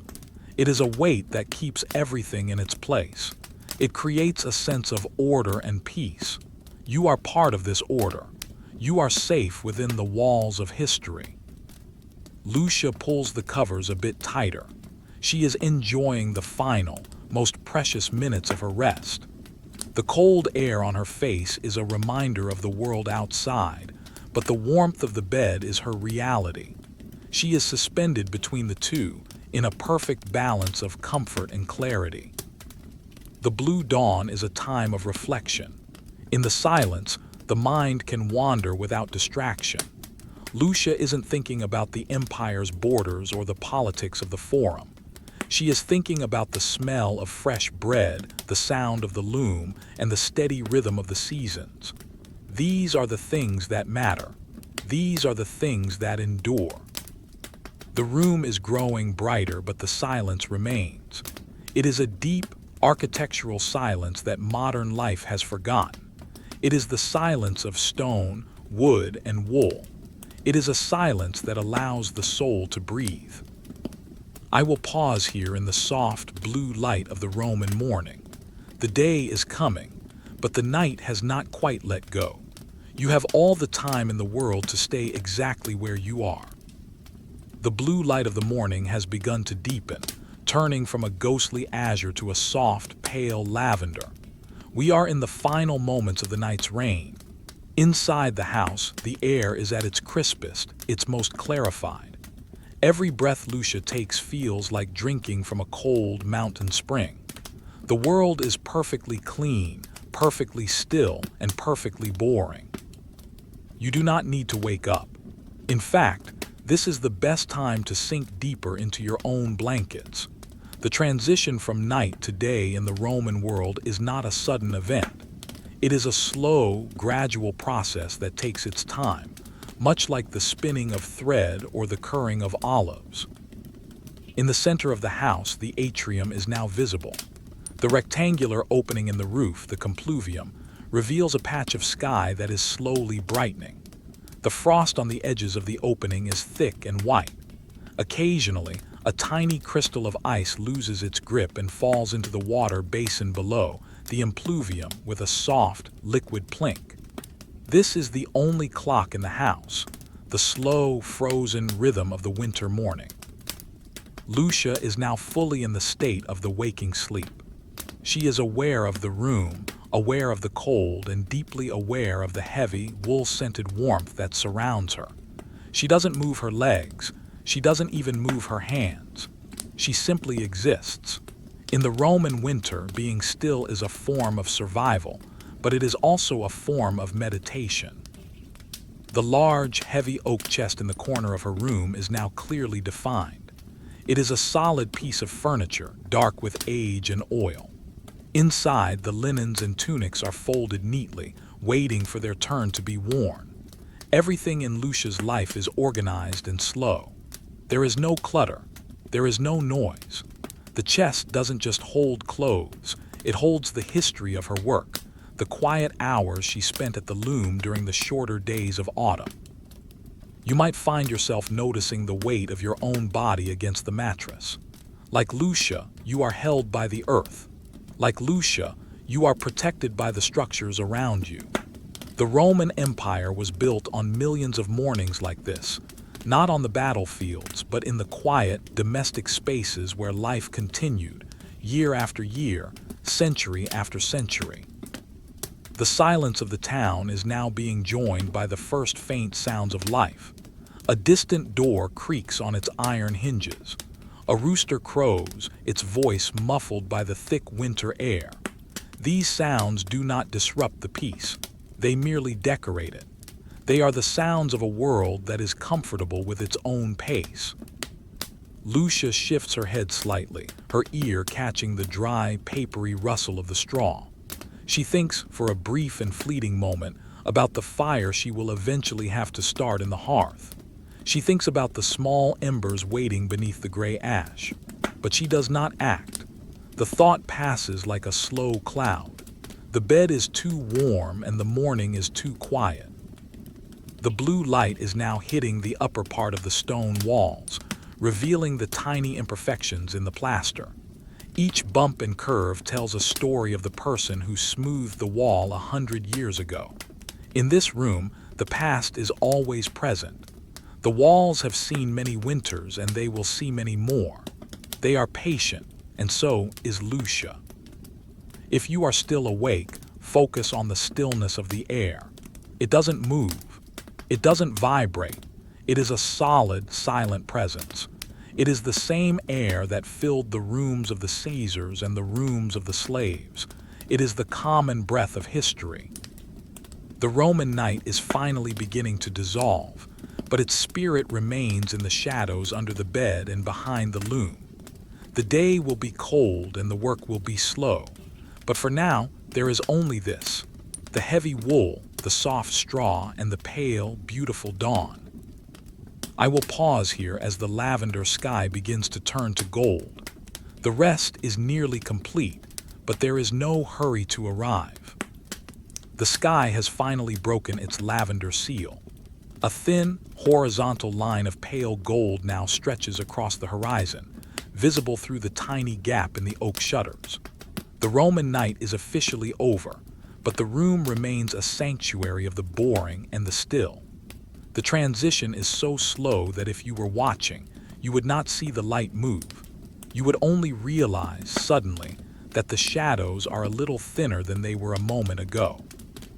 You do not need to wake up for the sun. The sun in a Roman winter is not a harsh intruder. It is a distant, polite visitor. If you are still resting, let the thought of this golden light warm the edges of your mind without requiring any action. In the bedroom, the light has found the large loom. It touches the top beam, turning the dark wood into a warm, glowing amber. The vertical threads, weighted by their clay circles, catch the light one by one. It looks like a harp made of wool, waiting for a silent musician. Lucia watches this from the depths of her pillow. Her eyes are open now, but only halfway. She is observing the birth of the day with the detachment of someone who knows that time is infinite. The cold in the room has shifted. It is no longer the biting, aggressive cold of midnight. It is now a crisp, manageable chill that makes the warmth of the blankets feel even more luxurious. Lucia stretches her toes within the straw mattress, feeling the dry stalks shift and settle. The sound is like the rustle of 1,000 tiny parchment scrolls, each one containing a secret of the earth. Outside the house, the town is beginning to breathe. You can hear the distant, hollow thump of a wooden bucket hitting the side of a stone well. You can hear the faint, rhythmic sweeping of a broom on a nearby doorstep. These are the sounds of the Roman morning, simple, repetitive, and unhurried. There are no sirens, no engines, no electronic hums. The world starts with the sound of wood, stone, and human hands. Lucia's mind is like the surface of the water in the impluvium, still and reflective. She thinks about the small tasks ahead, grinding a handful of grain for porridge, fetching fresh water, and the hours of spinning that will follow. None of these tasks are exciting. None of them are important to the history of the empire, but they are the threads that hold her life together, and she finds a deep, quiet pleasure in their predictability. You might imagine the smell of the room changing. As the air warms slightly, the scent of the cedar chest becomes a bit stronger. The earthy smell of the wool blankets becomes more pronounced. It is a comforting, domestic aroma. It is the smell of a home that has survived another winter night. If you are still awake, notice how the light is slowly reclaiming the floor. It moves across the small, dark stones of the mosaic, revealing a simple pattern of waves. These waves have crashed against the walls of this room for 100 years, silent and unchanging. They are a reminder that even in a world of constant motion, there are things that remain exactly where they are. Lucia finally moves her arms, sliding them out from under the blue wool. The air hits her skin, a sharp contrast to the warmth of the bed, but she does not shiver. She is seasoned by the climate. She reaches for her thick woolen tunic, which she left within reach on the stool. She pulls it into the bed with her, warming the fabric against her body before she puts it on. This is a small, quiet wisdom passed down through generations of Roman women. The Roman night was a long, dark journey, but it has safely delivered her to the morning. The house is still quiet. The family is still resting. The city is still waking. There is no need to rush. There is no need to be productive yet. The golden thread of the sun is enough. I will pause here as the gold light reaches the floor. The story of the night is winding down, but the peace remains. You are safe in the slow rhythm of the ancient world. The light has now transitioned from a pale gold to a soft, steady yellow. The Roman morning has arrived, but it is a morning that moves with the same unhurried pace as the night. In this quiet town, the transition from sleep to wakefulness is not a sudden break, but a gentle unfolding. Inside the room, the air is no longer a silent pool. It begins to carry the very first vibrations of a living city. You do not need to sit up. You do not need to wake your mind. If you are still resting, let the description of these slow movements be a lullaby. The day is here, but it demands nothing of you. Lucia remains in her bed, watching the dust motes dance in the shaft of light that has found its way through the shutter. They drift in slow, lazy circles, rising and falling with the invisible currents of the air. To a Roman woman, this is the first clock of the day. The way the light hits the wall tells her exactly how much time remains before the market opens, but she is in no rush to meet it. The warmth of the bed is still a powerful force. The straw mattress, having held her heat all night, is a soft, golden cradle. She listens to the sounds of the house waking up, the muffled footsteps of her husband in the atrium, the distant clatter of a wooden bowl. These sounds are predictable. They are boring. They are the structural beams of a stable life. Outside, the frost is beginning to lose its grip. You can hear the rhythmic drip, drip, drip of melting ice falling from the eaves of the roof onto the stone pavement. It is a wet, musical sound that signals the return of liquid water to the world. The city's fountains are no longer silent. The ice has cracked, and the water is beginning to find its way through the stone channels once more. Lucia finally sits up, moving with a slow, heavy deliberation. The weight of the wool blankets falls away from her shoulders, and the cool air of the room meets her skin. It is a bracing sensation, one that clears the last of the sleep from her mind without causing a shock.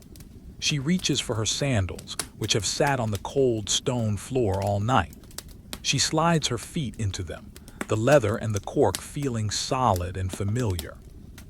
She walks toward the hearth in the next room. The stones of the floor are cold under her sandals, but the movement of walking brings the circulation back to her limbs. She finds the hearth exactly as she left it, a pile of gray ash. She takes a small bronze shovel and gently clears a space in the center. Beneath the ash, a few embers are still glowing a deep, stubborn red. They have survived the winter night just as she has. You might imagine the smell of the first fire of the day. It starts with a few dry twigs and a handful of straw. The smoke is thin and blue, rising straight up into the chimney. It smells of olive wood and earth. It is a clean, ancient smell that has signaled the start of the day for thousands of years. As the flame catches, the room begins to lose its gray, morning chill. The Roman morning is a series of small, repetitive actions: fetching the water, stirring the grain, checking the loom. There is no drama in these tasks. They are the quiet work of maintaining a life.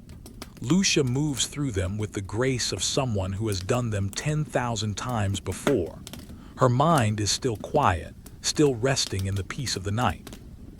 If you are still awake, focus on the steady rhythm of the fire, the way the flames lick the dry wood, the way the heat begins to push back the shadows in the corners of the room.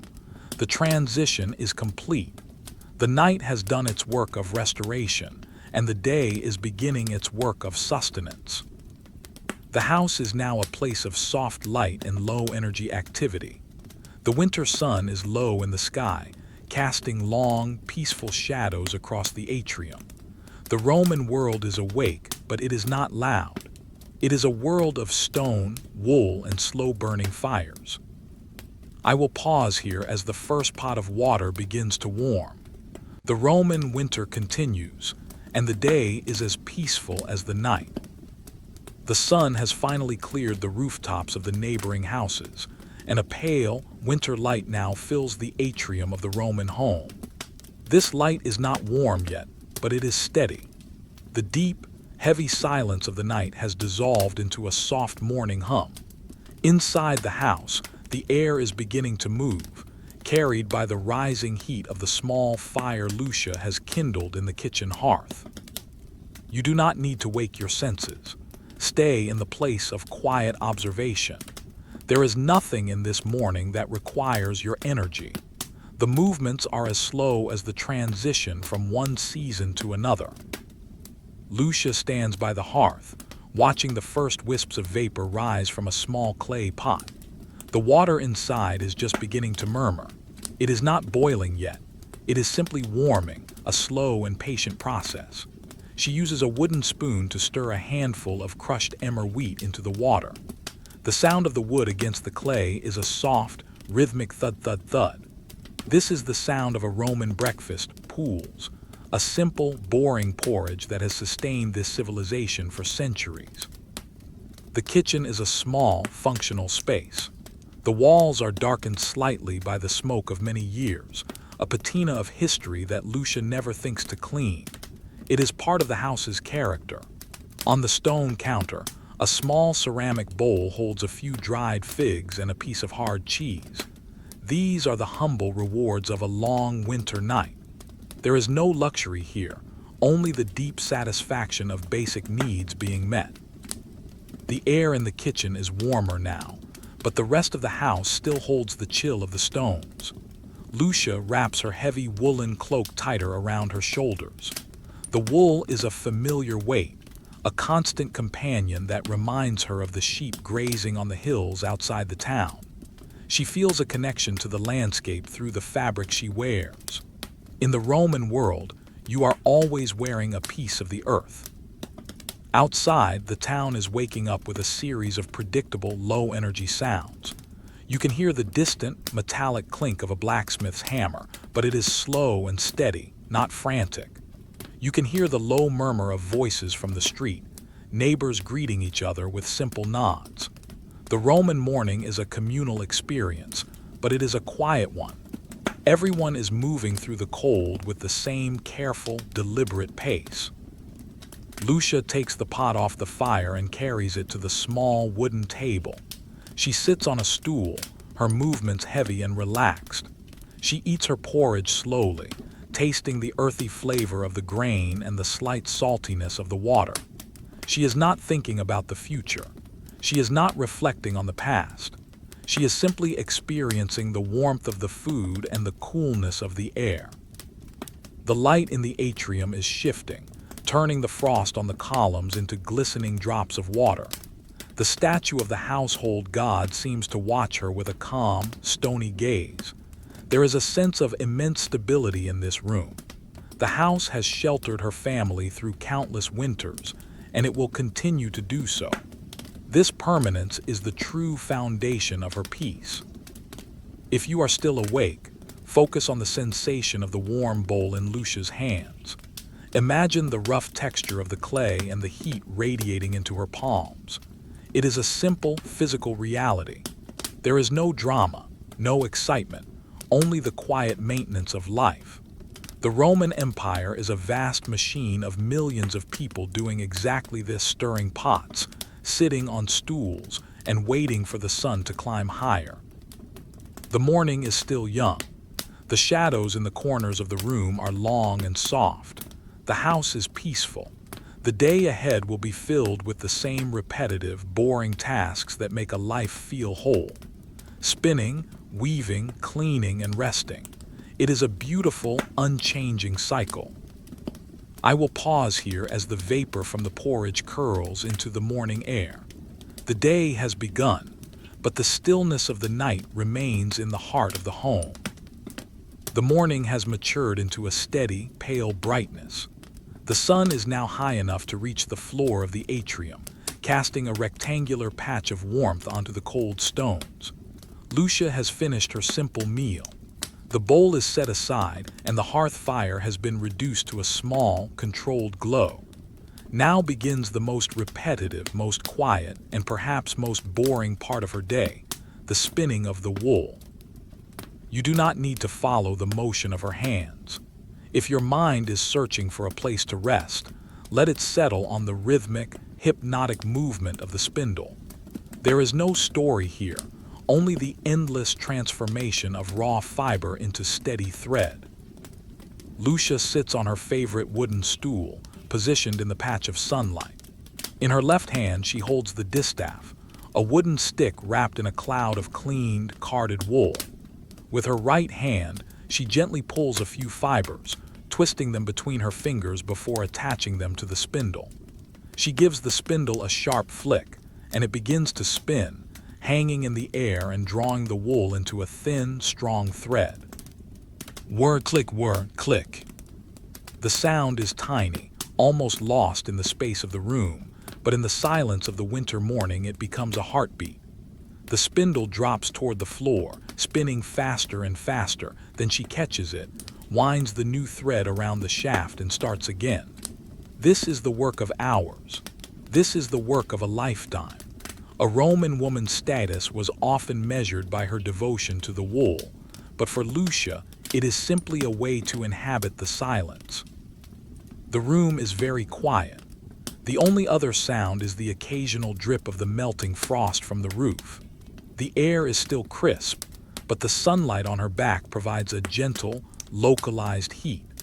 Lucia's eyes are not fixed on her work. Her hands know the way so well that she can look out into the atrium, watching the way the light catches the moss between the paving stones. You might imagine the texture of the raw wool. It is soft and slightly oily, smelling of the lanolin that protected the sheep during the rains. It is a primitive, comforting scent. As the spindle turns, the fibers align, becoming something orderly and useful.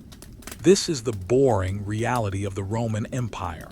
Thousands of women sitting in thousands of patches of sunlight, spinning the thread that will eventually become the tunics, the cloaks, and the blankets of a nation. The city outside is now fully functional, but it remains subdued by the cold. You might hear the distant, muffled sound of a merchant calling out his wares, or the rhythmic clop-clop of a donkey's hooves on the street, but these noises feel far away, as if they belong to another world. Lucia's world is the 3 feet of space around her stool, the smell of the wool, and the silver flash of the spinning spindle. If you are still awake, notice how your own breathing can sync with the rhythm of the work. Pull, twist, spin, catch, wind, start again. There is no deadline, there is no quota. There is only the steady passage of time. The Roman winter demands patience, and the wool provides a way to practice it. The shadows of the columns move by millimeters across the floor. The sun is a slow traveler. Lucia doesn't mind the repetition. In the repetition, there is safety. In the boredom, there is a lack of fear. The empire is vast and sometimes violent, but here, in this room, history is made of nothing more than thread. The spindle continues its dance, a small wooden top spinning in the dust-flecked light. The day is halfway to noon, yet it feels as though it has just begun. Time in the Roman world is a circle, not a line. Everything that happens today has happened 1,000 times before and will happen 1,000 times again. I will pause here in the rhythmic whir of the spindle. The morning is bright, the wool is soft, and the world is at peace. The sun has climbed to its midpoint in the sky, casting a direct, brilliant light into the central atrium. The Roman morning is transitioning into a still, cold afternoon. In Lucia's house, the rhythmic whir of the spindle has been replaced by a new, deeper sound, the rhythmic clack-thud of the loom. You do not need to watch the threads move. If you are resting, let the steady, repetitive sound of the wooden beam be a heavy weight that pulls you further into your blankets. This is the heart of the Roman winter day, a slow, measured movement that fills the hours without ever feeling hurried. Lucia stands before the great vertical loom. It is a tall frame of heavy timber, leaning slightly against the stone wall. The vertical threads, the warp, hang straight and true, held tight by the weight of heavy clay circles at the bottom.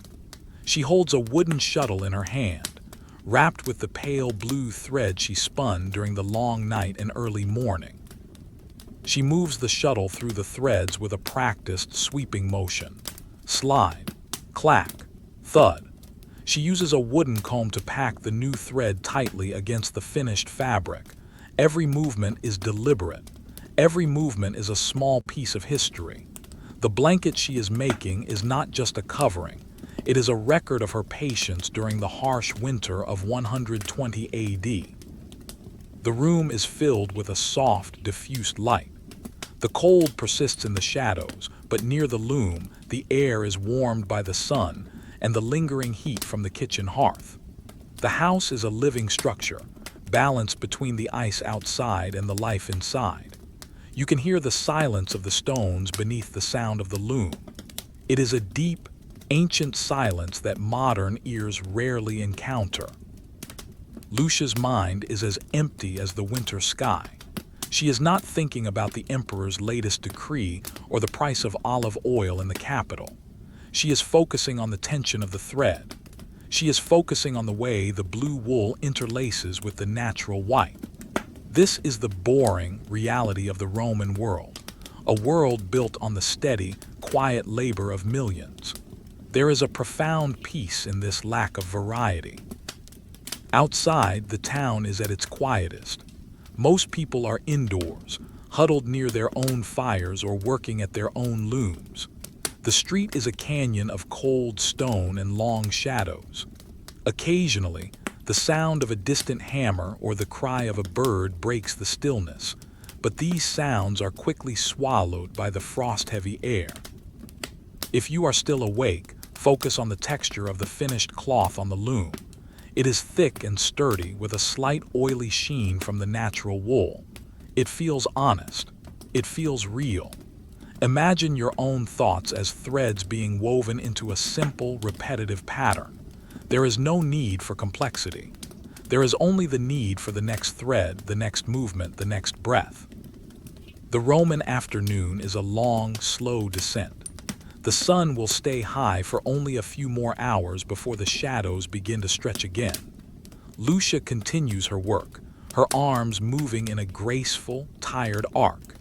She is part of a tradition that stretches back to the founding of the city, the woman at the loom, the guardian of the home's warmth. The clay weights at the bottom of the thread sway slightly as she works, making a tiny metallic clink against one another. This is the music of the Roman household. It is a song of stability. It is a song that tells the world that despite the winter, despite the cold, life continues its steady, unhurried pace. I will pause here as the shuttle moves back and forth through the warp. The house is warm, the wool is heavy, and the afternoon is a sea of quiet. The sun has passed its peak and now begins its slow, inevitable descent toward the western horizon. In the Roman world, this is the time of the Merides, the afternoon stretch where the world seems to pause. The brilliant white light of noon has softened into a warm, heavy honey color.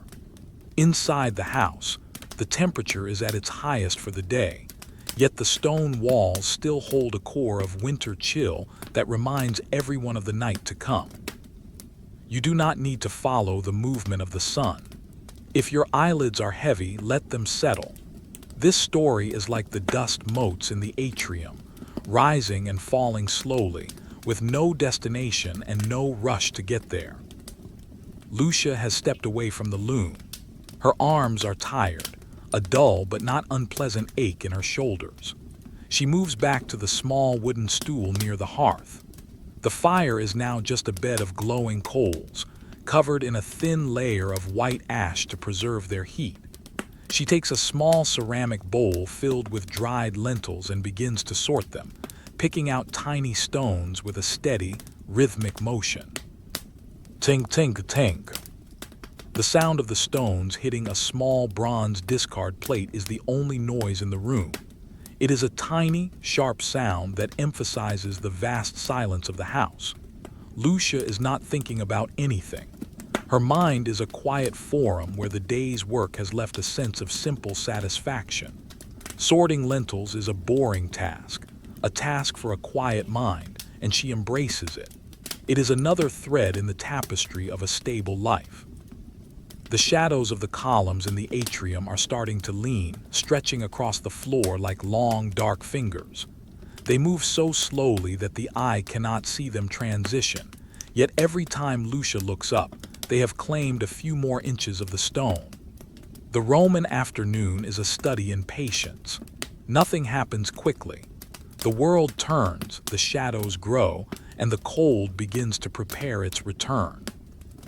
You might imagine the feel of the dried lentils in your own hands.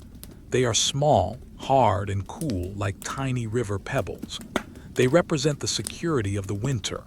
As long as the jars are full, the family is safe. The Roman Empire is built on these small, hard seeds, stored in dark rooms by patient hands. It is a civilization of persistence. Outside, the town has entered a period of deep quiet. The shops in the forum are beginning to close their heavy wooden shutters. The merchants are counting their small bronze coins by the fading light. There is no urgency to the closing of the day. It is a gradual retreat from the public world back into the private world of the home. The winter wind is starting to pick up again, whistling softly through the narrow stone alleys, carrying the scent of distant snow. Lucia finishes her task and sets the bowl aside. She stands up and walks to the water pitcher. She pours a little water into a cup and drinks. The water is still very cold, a sharp contrast to the warmth of the room. She feels it travel down her throat, a refreshing reminder of the mountains where the water began its journey. If you are still awake, focus on the stillness of your own space. Let the leaning shadows of the Roman afternoon fill your mind. There is a great comfort in knowing that for thousands of years, people have watched the day end in exactly this way, with simple chores, a cooling hearth, and the steady approach of the night. The light in the atrium is now a deep, rich orange. It hits the top of the stone walls, making the old plaster glow. The household god in the shrine is now half submerged in shadow, its bronze form becoming a dark silhouette. The house is preparing to become a sanctuary once again. The transition from the day of work to the evening of rest has begun. I will pause here as the shadows reach the far wall. The afternoon is fading, the lentils are sorted, and the world is preparing to grow quiet once more. The sun is now a heavy, orange disk hanging low in the winter sky. The brilliant clarity of the afternoon is softening into the amber glow of the crepusculum, the Roman twilight. Inside the house, the transition is felt as a physical change in the air. The warmth that the stones gathered during the day is beginning to dissipate, rising toward the high ceiling and leaving the floor once again in the grip of the winter cold. You do not need to prepare for the night. The night will arrive on its own, slow and inevitable. If you are resting, let the description of the cooling stones act as a heavy, cooling compress for your thoughts. Lucia moves through the house with the same slow, practiced grace she used in the morning. She is closing the internal doors of the home, trapping the remaining warmth within the living quarters. The heavy oak shutters are once again being bolted shut. Thud, click. The sound of the wooden bar sliding into its iron cradle is a definitive end to the day. The outside world is now locked away. The wind may howl through the forum and the frost may bite the marble statues, but inside, the world is small, dark, and safe. The hearth, which was a bed of dying coals, is now being revitalized. Lucia adds a few more sticks of olive wood and a handful of dry pine cones. The flames flicker to life, casting long, jumping shadows against the stone walls. This fire is not for cooking, it is for the spirit. It is the center of the home, a small, bright defiance against the vast darkness of the empire. The smell of the room is changing again.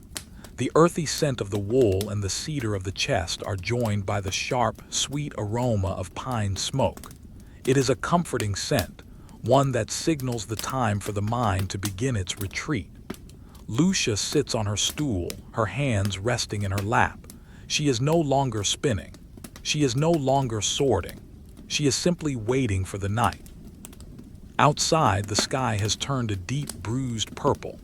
The first stars of the evening are appearing, cold and distant. The town is folding in on itself. The sound of the last heavy carts returning home has faded, replaced by the occasional, lonely sound of a distant dog or the call of a night bird. The Roman world is entering its second phase, the phase of the interior, the lamp, and the blanket. If you are still awake, focus on the rhythm of the fire, the way it pulses with light and then settles into a steady, orange glow. Like Lucia, you are a spectator to the passing of time. There is no need to interfere. There is no need to plan. The day was sufficient and the night is a gift of silence. Lucia reaches for the terracotta oil lamp. She carefully pours a small amount of olive oil from a jar into the reservoir. She adjusts the wick, a simple twist of linen, and lights it from a small ember in the hearth. The flame is tiny and fragile, but in the growing darkness, it is a powerful thing. It illuminates her face, the rough texture of her tunic, and the blue wool of the blanket waiting on the bed. The room is shrinking. The far corners are lost to the shadows. The loom is once again a skeletal shape in the gloom. The world has become this circle of light around the hearth and the lamp. It is a world of basic needs and simple comforts.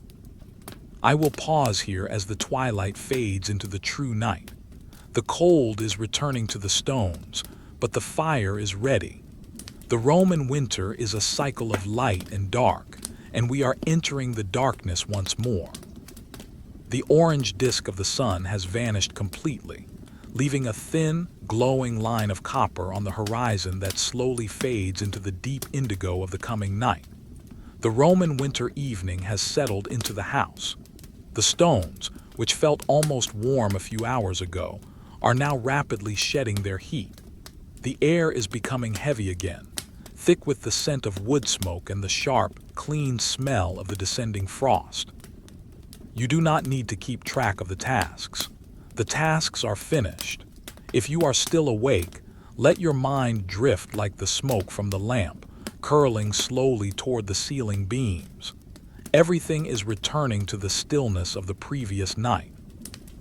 Lucia is moving with even slower steps now. The energy of the day has been spent on the loom and the hearth. She takes a small ceramic pitcher of wine, diluted heavily with water and a touch of honey, and sets it near the fire to take the chill off. This is a quiet, simple luxury. There is no conversation, no music, no distraction. The Roman evening is a time for the self to grow quiet. The fire in the hearth is a steady, pulsing presence. It casts flickering light onto the stone floor, making the mosaic waves seem to move for a brief moment before settling back into their eternal stasis. Lucia watches the flames. She is not looking for shapes or meanings. She is simply feeling the warmth on her skin. In the winter, heat is a physical sensation that requires your full attention to truly appreciate. Outside, the town has become a ghost of itself. The marble columns of the Forum are now dark silhouettes against a sky filled with 1,000 cold stars. The streets are empty of people, but full of the winter wind that whispers secrets to the closed shutters. The Roman night is vast, stretching from the deserts to the northern forests, but here, in this room, it is just a background for the lamp. You might imagine the feel of the ceramic cup in your hands. It is slightly rough, holding the warmth of the fire. The wine is sweet and earthy. Like Lucia, you are settling into the final hour of the day. There is a great sense of closure. The wool was spun, the bread was eaten, and the fire was tended. Nothing was left undone. The boring, repetitive cycle is a shield against the chaos of the world. Lucia stands and walks toward her sleeping area. She carries the small terracotta lamp, its tiny flame casting a long, wavering shadow behind her. The transition from the living area to the bedroom is a movement into a deeper silence. The bedroom is further from the street, tucked into the very core of the stone house. It is the heart of the sanctuary. The bed is exactly as she left it in the morning, though the straw has cooled. She reaches down and smooths the heavy blue wool blanket.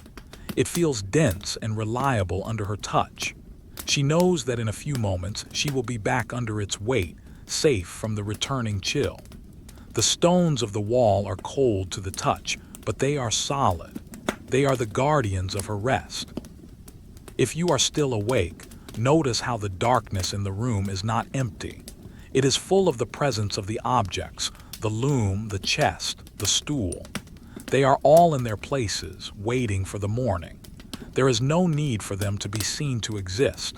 There is no need for you to do anything to be at peace. Lucia sets the lamp on the stone ledge. The light is dim, barely reaching the edges of the bed.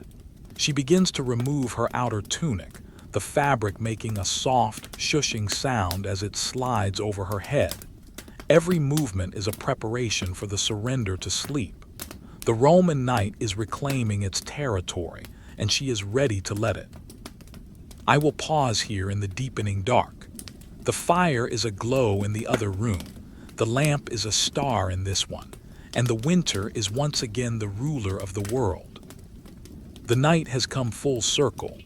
The deep, velvet blackness that we encountered many hours ago has returned to claim the Roman town. Inside the house, the air has grown heavy and still once more. The sounds of the evening, the crackle of the revitalized fire and the soft clink of the wine cup, have faded into a profound architectural silence. You do not need to stay awake for the end of the day. The end of the day is simply the beginning of your rest.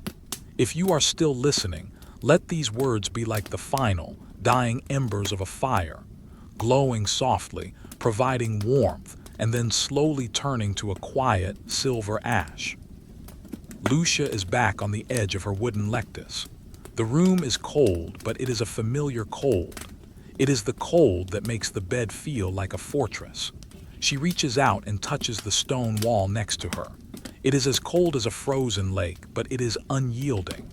This stone has stood since the time of her grandfather, and it will stand long after the winter of 120 AD has been forgotten. It is a solid, boring, and wonderful reality. She slides beneath the layers of wool.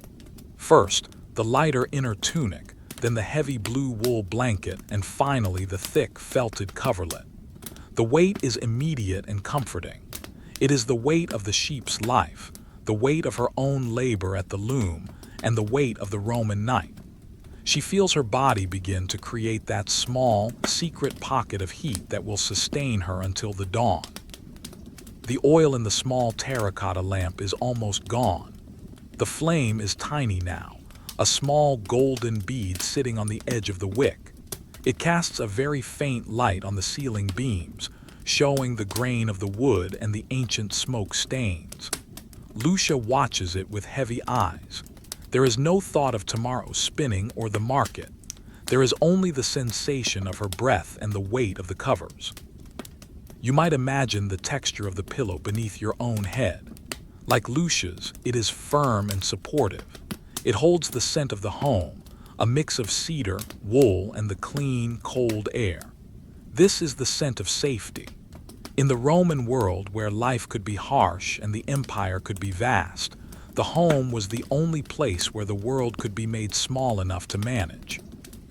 Outside, the first frost of the new night is beginning to form on the shutters. The stars are at their peak, icy and brilliant.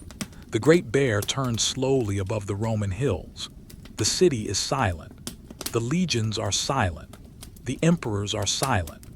The only thing that matters is the quiet pulse of millions of people like Lucia, tucked away in their stone rooms, breathing in the cold air and breathing out the warmth of life. The lamp flickers one last time and goes out.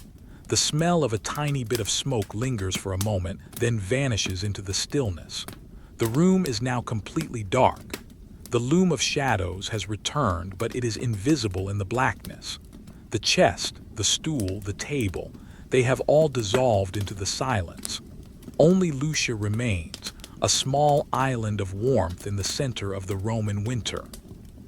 If you are still awake, focus on the absolute lack of demand. The world is not asking you to be anyone. The history of Rome is not asking you to remember its names. You are simply a being at rest, protected by the distance of centuries and the thickness of the stone walls. Lucia's breathing becomes deeper, slower, and more rhythmic. She has surrendered to the night. She is no longer a weaver or a citizen. She is a part of the long, quiet sleep of the earth. The winter is her companion, and the silence is her peace. I will pause here as the deep night takes hold once again. The circle is closed. The rest is total. The night is now profound. We have reached the time of the Silicernium, the absolute quiet. In this Roman house, the air has reached a state of perfect equilibrium. The cold is no longer a force that moves. It is simply the state of the world. Inside the thick stone walls, Lucia is motionless. She is buried so deeply under the wool and the felt that she has become a part of the architecture of the room. You do not need to follow the thread of this story any longer. The thread has been spun. It has been woven, and now it is simply a fabric that covers you. If you are still awake, let your mind be like the stones of the house, cool, solid, and indifferent to the passage of time. In the darkness, the objects in the room lose their purpose. The loom is no longer a tool for work. It is a wooden skeleton resting in the corner. The water pitcher is no longer a vessel for thirst. It is a ceramic heart holding a cold, still liquid. The Roman night strips away the utility of things, leaving only their essence. The house is not a place of chores anymore. It is a temple of sleep. Lucia's hand is tucked beneath the heavy fold of her blue blanket. She can feel the subtle texture of the wool against her knuckles, the tiny, irregular bumps that tell the story of a handmade life. In this silence, the sense of touch becomes the most important map of the world. She doesn't need to see the room to know she is safe. She knows the distance to the wall, the height of the ceiling, and the weight of the roof. Outside, the Roman Empire is a map of shadows. On the great highways, the milestones stand cold and lonely, marking the distance to a city that is currently dreaming. The bridges over the Tiber and the Rhone are silent. their stone arches reflecting the icy light of the stars. There is no one on the roads. There is no one in the forums.